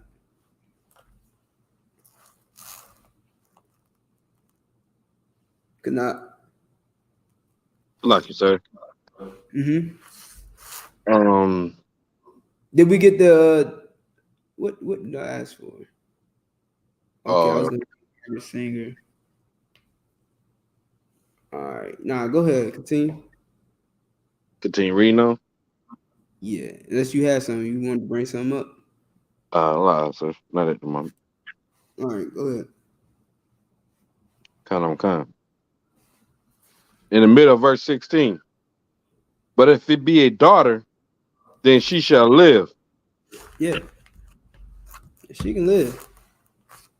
Yeah. That's fine. She's all right. She can live. We want the boys. Why? Why cannot? Blow my mind. Because the boys, that's what you need to reproduce. What? That's what you need to reproduce. Bring me home. Tell me what I'm thinking. Tell me the words that I'm thinking in my mind. We said them earlier. That's why I'm telling you to say it. Well, we brought it up. There's a word that we know. Damn right. There you go. That's right. But because the man carries the seed. He carries the life. That's why they killed the boy and spared the girls. They killed those baby boys. They spared the girls, man. That's right, Trooper Mushaw. The boy carried the seed. You understand? The boy carries the seed, so they gotta kill him. They gotta unalive him. They don't gotta worry about the girl. You understand? She carries it. And listen, you sisters, man, y'all do an excellent job carrying those babies for 9 months. And I pray you keep it up. I pray that you deliver those babies through all the pain, through all the suffering that you go through. You understand? I applaud you. And nobody can take that away from you. And I dare a lady boy to try. You understand? Nobody can take that from you. You did a hell of a job. Give yourselves a hand. You understand? Because that is an excellent thing, and there's nothing greater than it. You carry that child for 9 months with an aching back and an upset stomach and a bladder that won't stay empty to save your life. I know. I understand. Excellent job. Keep it up. Keep it up, man. You understand? Because they want us to die. They just want us to die. And they want us to kill each other. And be quiet about it.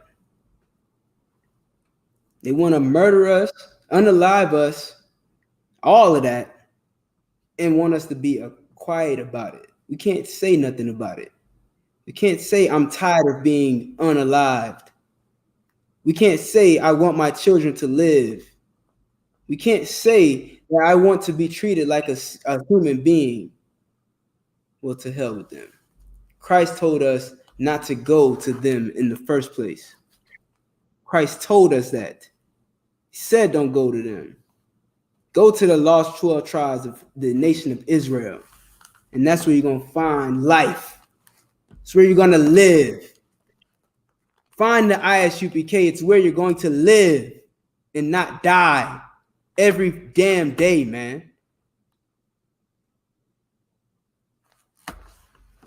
You turn a boy into a girl, he has no reason to multiply. Otherwise, you can just unalive him, as they say. Read on. Then I will come.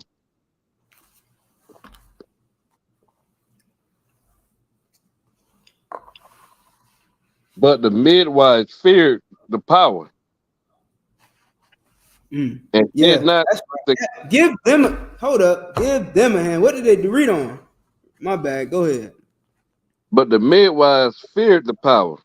And did not as the king of Egypt commanded them. Yeah, they were strong. They weren't weak. Like the mother of your church. You know they call them mothers, right?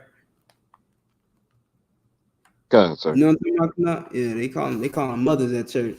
Your mother at that church with that big hat, that big goofy hat, she gonna tell you, you need to get rid of that baby because you can't bring that child into this world.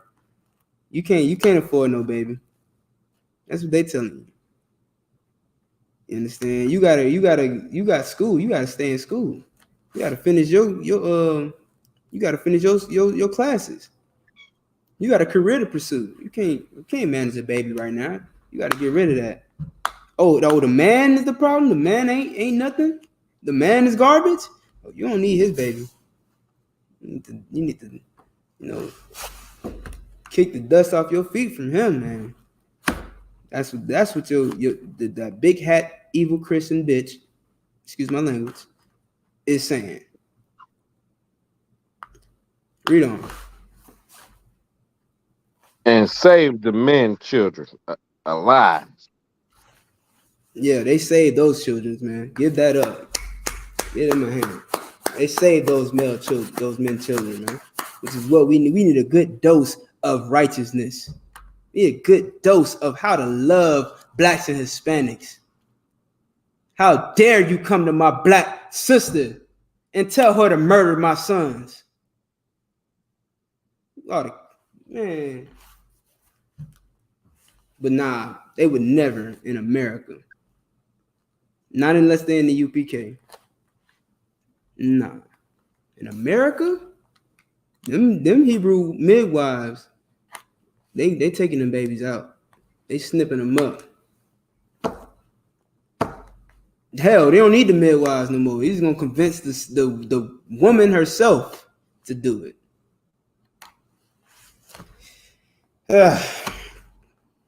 We got more on that. Verse 18 and verse 19, pretty interesting. All right, go ahead. Verse 18, and the kings of Egypt called the midwives and said unto them, why have ye done this thing?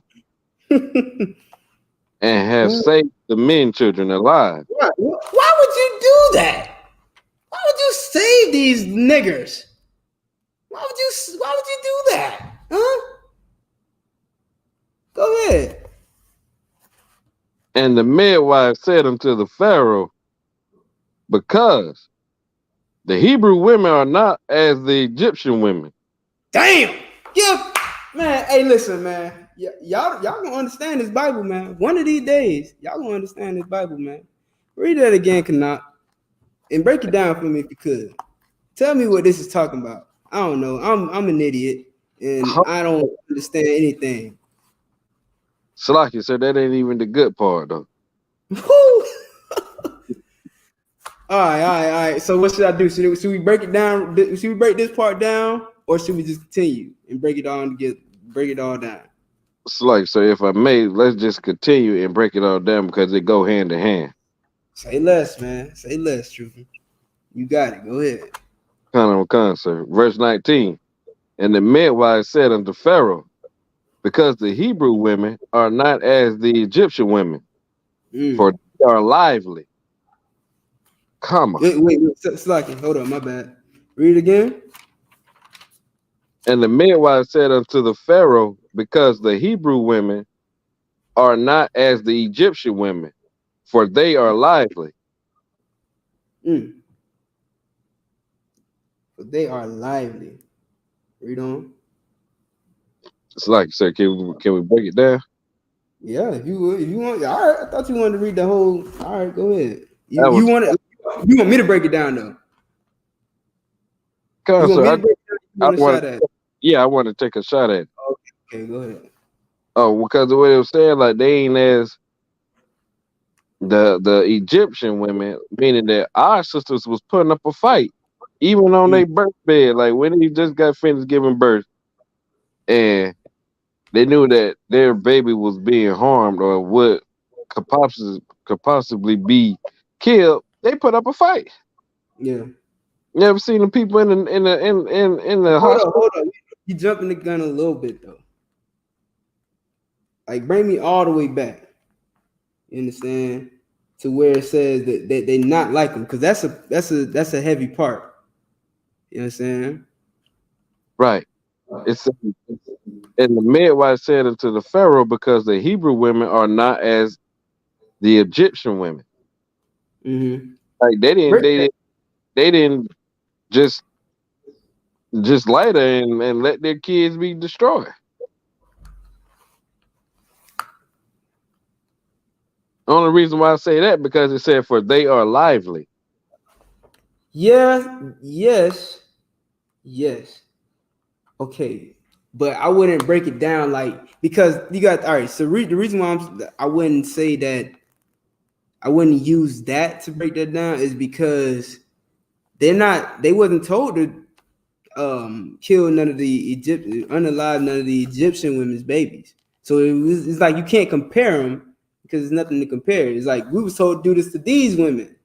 So it's not like I could compare it to how they would react to this compared to how the Egyptians would react to it. You know what I'm saying? Like I wouldn't break it down like that, but I get what you're saying. So like when it says they are not as Egyptian women, what people need to know is that we are not the same people. That's first. But one, you need to understand that Egyptians and Israelites, Blacks, Hispanics, and Native Indians are not the same people. We are not Hamites. We are not Egyptians. That's one. That's the, if I could, you know what I'm saying? Like that's like number one, numero uno. Everybody's starting to learn how to speak Spanish. So that's number one. You understand?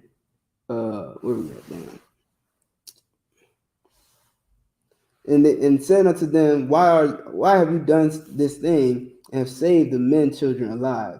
And the midwives said unto Pharaoh, because the Hebrew women are not as the Egyptian women, but they are lively. Now you like that's why I see what you're saying. Like they are lively. Yeah, they full of energy. So you right. Like we gonna fight. You know what I'm saying? Them Judites is gonna fight. The Egyptians, they real dainty and they grew up in royalty. You know what I'm saying? Like they grew up being pampered and no one would ever touch them. So they wouldn't have no worries about having to fight. But shoot, these Judite women. These Judite women gonna put up a fight. I agree. I ain't saying you're wrong about that. But that part, you gotta point that out. That's why, like when it says in Rebecca's womb, there were two nations and two manner of people. It's totally different. We got different styles. We got, we fight different. We walk different. You look at an Edomite woman and compare it to how a Judite woman walk, it's uncanny. It's a total difference. Polar opposites. I don't know what she doing. That thing over there, it's out of this world. That dude right there, the way he walk, you know what I'm saying, with all the swag and finesse in the world, while this dork walk around like we different. You know what I'm saying? The Egyptians was different too. Not like them. You know what I'm saying? Yeah, them women gonna put up a fight. You think I'm not dealing with that. You understand? And what happened to black women? We stopped fighting. We stopped putting up a fight. And you should continue to fight evil. I guess they did keep fighting, huh? They fighting the baby daddy. Now they fighting that man that at one point in her life, she allowed him to get between her legs. But now he's like a total stranger to her. He's like an enemy to her. So I guess we kept that fight up. But we stopped fighting against our oppressor. Go ahead. Okay. And are delivered the midwives come in unto them. Read it again. And are delivered, let's say, Air, yeah. The midwives come in unto them. Right. And are delivered ere the midwives come in unto them. Understand? I mean, they had the baby. They was gonna have that baby. They fought the midwives off and kept them babies. You understand? Like, cause you gotta think about it, right? They being told to kill these children as they come out on this stool. So they're gonna take this baby once it drops and kill it. You know what I'm saying? Whereas this woman's like, nah, I want to hold my baby. I want, you know what I'm saying? This been in me for 9 months, and now I finally get to hold it. You about to take him from me and do what? Oh, you ain't gonna do what you thought you was gonna do. You understand? They definitely feared God that day. They damn sure feared God. That black woman put the fear of God in those other black women. You understand? Like, oh, you right. You know what? You right. I'm gonna let you have that. Oh, why am I even doing this? I'm gonna go. Yeah, well, Most High in Christ. Give it up, man. We need to listen. If we don't need another Exodus, man, I don't know who does. You understand? Like, who needs to be saved but blacks, Hispanics, and Native Indians? Is it more on this, man? It do get good, man. This whole chapter was the bomb. I ain't gonna hold you. We started at 8. We probably could have read from 1.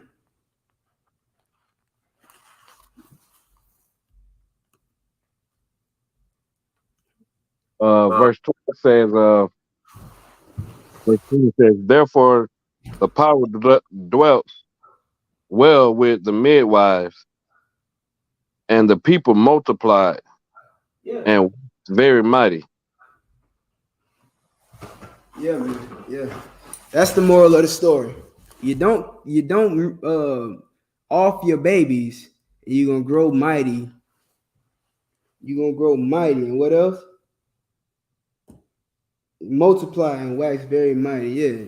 If you don't, put the damn baby to the guillotine, then guess what? Your nation gonna grow mighty, and you're gonna overthrow your oppressor.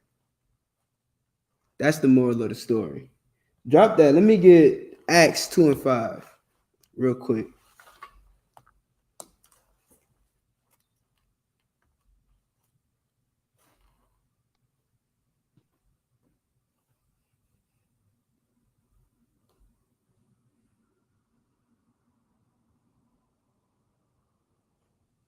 Yeah, I probably should let you read on, but listen, man, everybody know where Exodus is at. Read it for yourself. The whole chapter is it's good in a sense of, you know, we need to know these things. You know what I'm saying? Like, it's absolutely evil what was being done to us, but it's great for knowing where you came from. A lot of people don't know that this happened because Christians don't teach it, because our leaders don't teach it. You understand? They leading us, but it's like we don't. It's like they're not leading us because we being led right into the slaughter.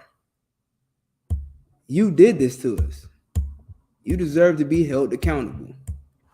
We listened to you. We still listening to Al Sharpton. We still listening to Jesse Jackson. You understand? If MLK was here, we still be listening to him. And you know what? It's crazy because before he died, he said that he messed up. And he retracted everything he ever taught black people. He said that he led us into a burning building. And in fact, he probably would have switched up and started, you know, trying to find a new way to lead black people, if not for the love of money. I'm going to give him the benefit of that doubt, even though I know he was a wicked bastard that only cares about his own, you know, lust and how to fulfill his pockets. You understand? But a dead man can't change his story. You understand? We got the living have the opportunity to change their story. You get to go from what you were and become something new. But not a dead man. He got to live his legacy. Well, poor choice of words. He has to that his legacy stays with him because he's in the grave. He can't do anything about it. You can come back and try again. You have a new face and a new name. You can try again. But his legacy is staying with him. Y'all, you got that, Trooper? Okay, sir. All right, give it to me. Book of Acts, chapter 2, verse 5. And there was dwelling at Jerusalem Jews, devout men, out of every nation under heaven. Okay, start at one. Salakia. Start at one. The book of Acts, chapter 2, verse 1. And when the day of Pentecost was fully come, they were all with one accord in one place. What was what was they doing right here? I'm running out of time. I'm gonna try to be quick on this one. But what was they doing? So like you said, they was getting together, having a feast. Right. Yeah. Like what's what's the day of Pentecost? You know? Not off the top. It slipped my mind. It's a lot. I'm gonna look it up for you. That's all you gotta do, really. Is you ever if you ever get a question like that, the first thing you want to do is go and find out what it is. You know what I'm saying? Study. So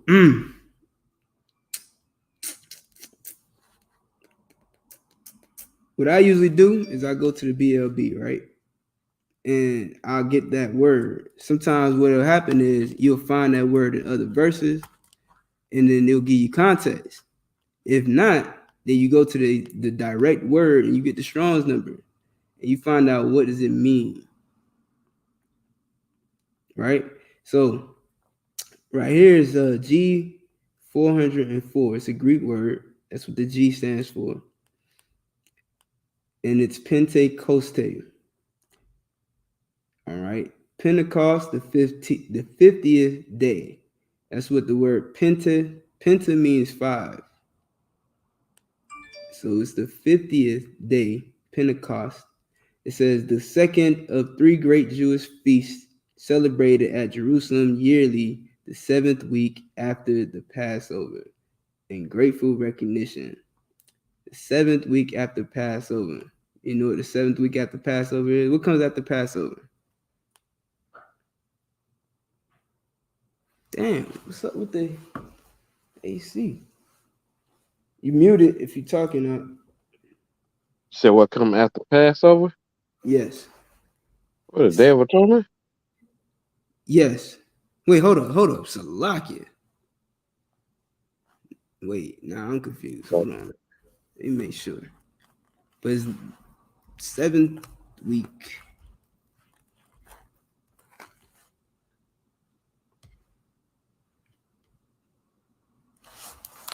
Phone acting slow, boy. Oh, my, it's about to die. It about to die.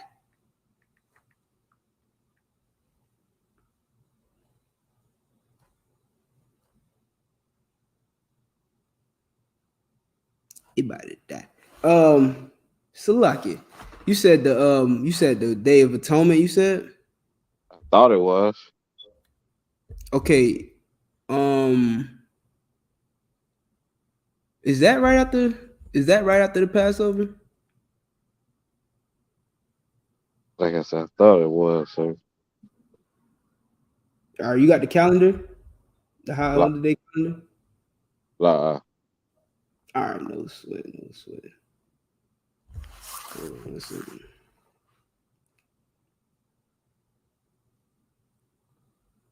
Damn, it's hot. Give me 1 second, man. I don't know what's going on with this AC.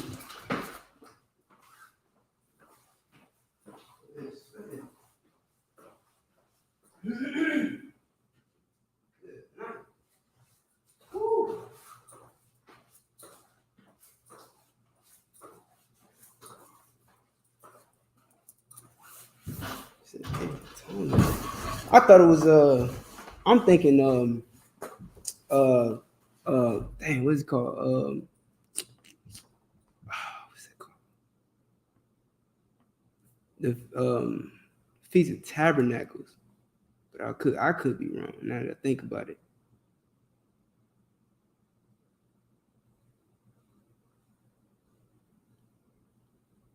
Let me see.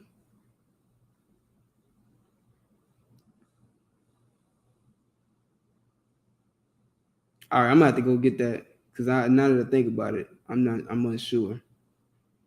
So I'll get that later. So this is a feast day. So I'm not sure if it's a high holy day, but it's definitely a feast day. So a feast day was fully come. So they were celebrating a feast day, and they were all with one accord in one place. Read on. Okay. Mm-hmm. And suddenly there came a sound from heaven, as of a rushing mighty wind, and it filled all the house where they were sitting. Mm-hmm. And there appeared unto them cloven tongues, like as of fire, and it sat upon each of them. And they were filled with the Holy Spirit, and began to speak with other tongues as the Spirit gave them utterance. Boom, Salakia.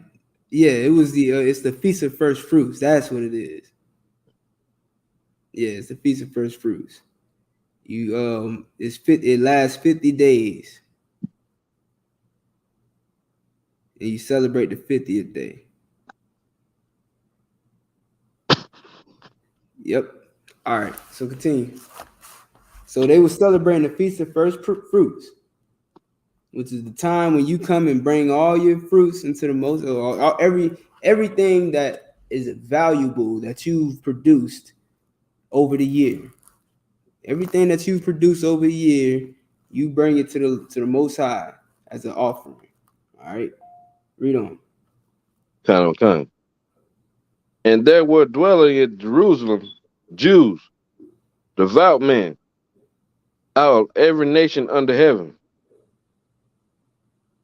Now, when this was noised abroad, Hold up, pause, Salaki.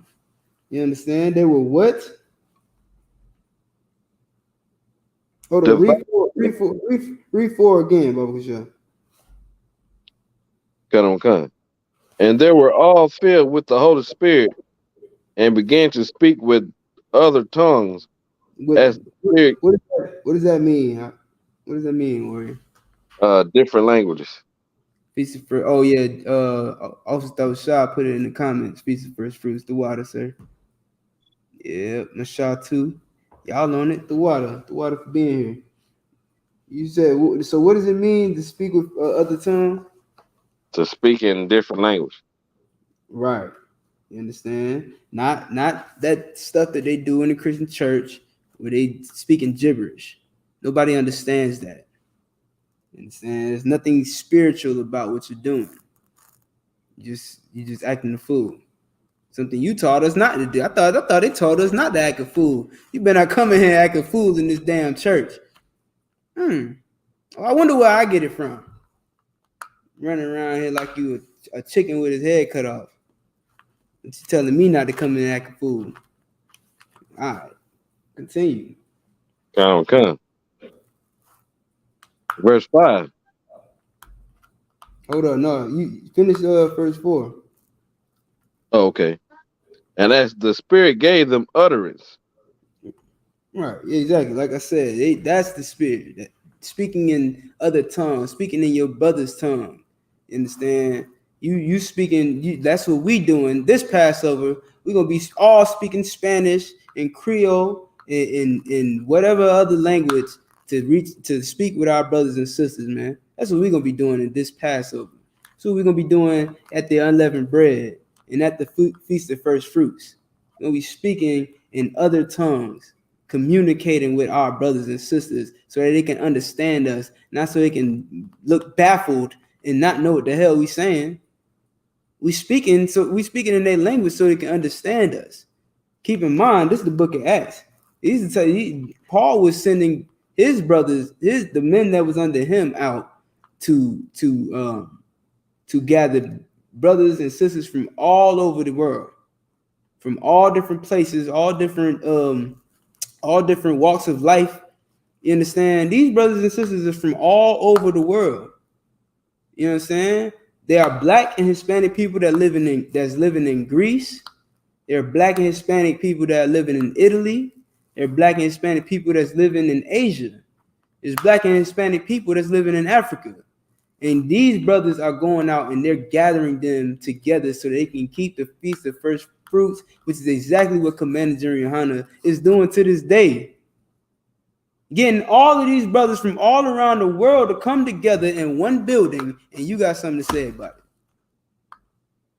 You got something to say about it. When I see Yashikar but Yashikar, and I say, Orale, ese, ya tu sabes. You understand? That's Puerto Rican. You understand? When I see Captain Kataza, I say, ya tu sabes. You understand? When I see Officer Tawashad, and I say, how they said Sapase. And he said Nabule. You understand? You mad at that? Oh, you mad at that? You big mad. Well, we gonna do it because we love each other. You understand? Just like they loved each other in the book of Acts. Just like Paul loved his brothers and sisters in the book of Acts. Read on. Come. And there were dwelling at Jerusalem Jews. Put that on the board. There were dwelling in Jerusalem. Who? Jews. Jews. No. It was Italians. Jews. It was Greeks, Grecians, Syrophoenicians. Jews. It was Canaanites and Egyptians. Jews. These people came from all over the world, from all these different places, yet they were Jews. Read on. Come on. Devout men. Devout men. What does it mean to be devout? Loyal. Damn right. Devoted. You understand? You are devoted to what you're doing. You are devoted to your cause. You understand? If you a man and if you are an officer in the I.S.U.P.K, you are a devout man. One who is devoted to his officership. You understand? Devoted to his office, I should say. That's a devout man. One who came from all the way on the other side of the continent to keep the Feast of First Fruits with his brothers. You devoted. You got zip. Read on. Come on. Devout men out of every nation under heaven. What? Out of every nation under heaven. All right, read again. Stop at, you know what I'm saying? Stop when I say stop. Go ahead. And there were dwelling at Jerusalem Jews. Jews. Keep that in mind. Jews. You are talking about Jews. Nobody else. Read on. Devout men.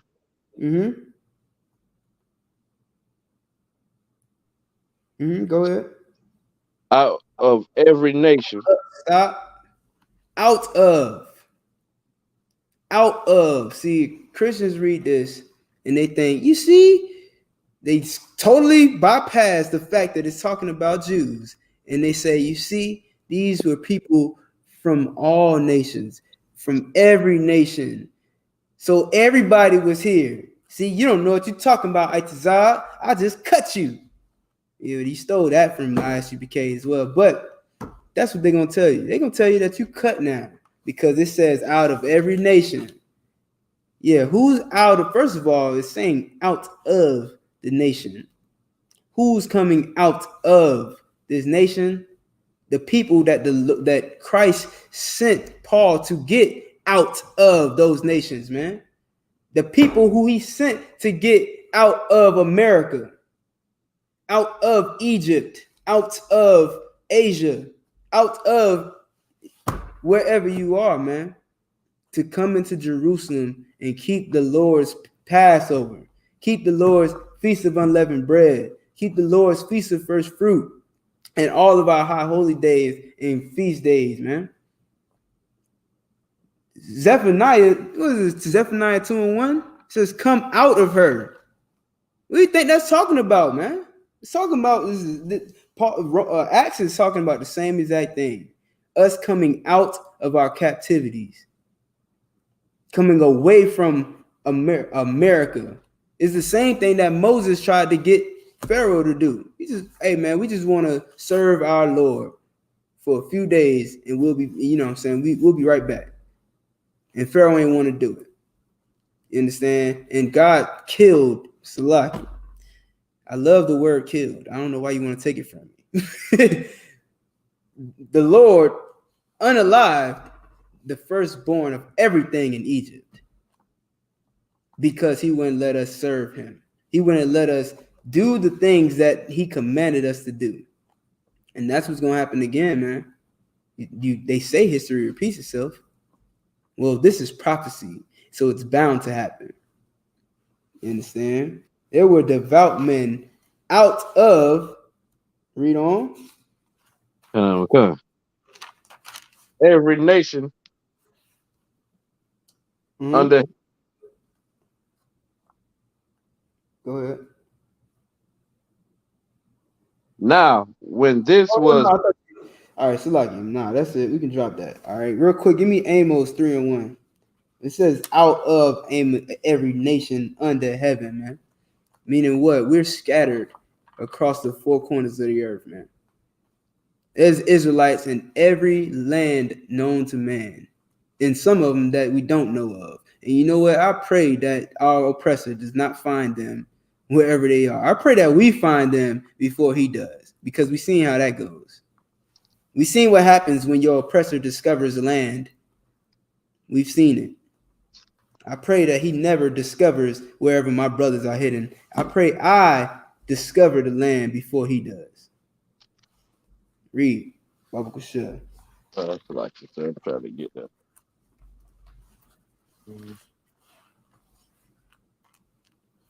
It's like, so you said Amos, what chapter? 3:1. The book of Amos, chapter 3, verse 1. Hear this word that the Lord has spoken against you, O children of Israel. There goes that word Israel again. Oh, wait, before you hold up, my bad. Hold on. Before you read that one, read Acts 30. Just jump. Oh, you ain't too far away from Acts, is you? If you could jump back to Acts real quick. 13. Give me 13:1. Then we're gonna jump to Amos 3:1.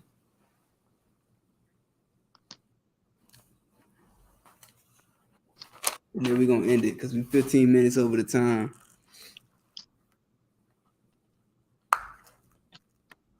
You still got Amos 3:1 though, right? Come on, sir. You say Acts 13:1? You know what? Let's just go 3:1. I don't want to keep everybody too long. Let's just get 3:1. We'll end it there. The book of Amos, chapter 3, verse 1. Mm-hmm. Hear this word that the Lord spake, that the Lord has spoken against you, O children of Israel, against the whole family which are brought up out of the land of Egypt. The whole what? Family. The whole family. That's what we are. That's what the nation of Israel is. That's what blacks and Hispanics are, man. We are family. And the Most High brought us out of Egypt, out of our bondage, out of our captivity, out of abortion. Read on. Come. You only have I known of the all. The Lord only knows blacks, Hispanics, and Native Indians. It's the only he said, you only have I known. You understand? These words are not inclusive. These words that are in the Bible are not inclusive. Talks about family. Nigga, ask Vin Diesel, man. He'll tell you something about family, man. It matters. Go watch a Fast and Furious movie, why don't you, man? Family matters, man. You understand? And the Lord said he only knows one family. Read on. Come. You only have I known of all the families of the earth. Right. Read. Therefore I will punish you for all your iniquities. Yeah, this is why we going through hell, black man, Hispanic man, Native Indian man. This is why our women hate us. This is why our children hate us. This is why we hate each other. This is why our oppressor murders us and throws us in cages by the tune of 2 million. Those are babies in cages right after us. The Lord is punishing us because we hate each other, because we hate him, because we won't do what he says. We won't do what his son Christ told us to do. We want to love every nation on the damn planet when every nation don't love you. Well, the Lord said that he's going to punish you for your iniquities. Read on. Okay. Can two walk together except they be agreed? All right, that's it. You can drop it. the water. All right. You understand? With that, man, we're going to end the class. The water for everybody being here with me, rocking it out. I know I'm over the time, but you know what I'm saying? This book right here, man, is something powerful, man. And sometimes it just, you get carried away. You did? So we're going to end the class, man. Listen, man, pay your tithes, pay your Passover fee. You understand? We are building a nation with those Passover fees, man. It ain't about no greed. You can bet that. It ain't greed at all. You understand? We feed nations with those tithes and with the Passover. You understand? And it's what the Lord requires. All right, so pay that Passover fee, man. You're gonna get in the Black Party for free, and you get to check out more tune dems by myself and Officer Lafayette, as well as a slew of other great brothers who make excellent music, way better than Kodak Black and all the drug addicts that you listen to on the radio. Nothing wrong with their music. I like it too, but ours is just better. With that, man, you know what I'm saying? Shalom. Slack, I guess I'll salute y'all in Israel. Amajim Shabbat. Amajim. Barak. Yahweh Ba'ashem Yahweh Shabrakathum. All right. Amajim Tab, sisters. Minute Israel. Amajim Shabbat. Amajim. Barak. Yahweh Shamar Thun Ba'ashem Yahweh Shah. Yajim Tab. All right, dismissed, man. Y'all want to stick around and hear some more tracks from the Follow the Throne unreleased tape? You feel free to do so, man. All right.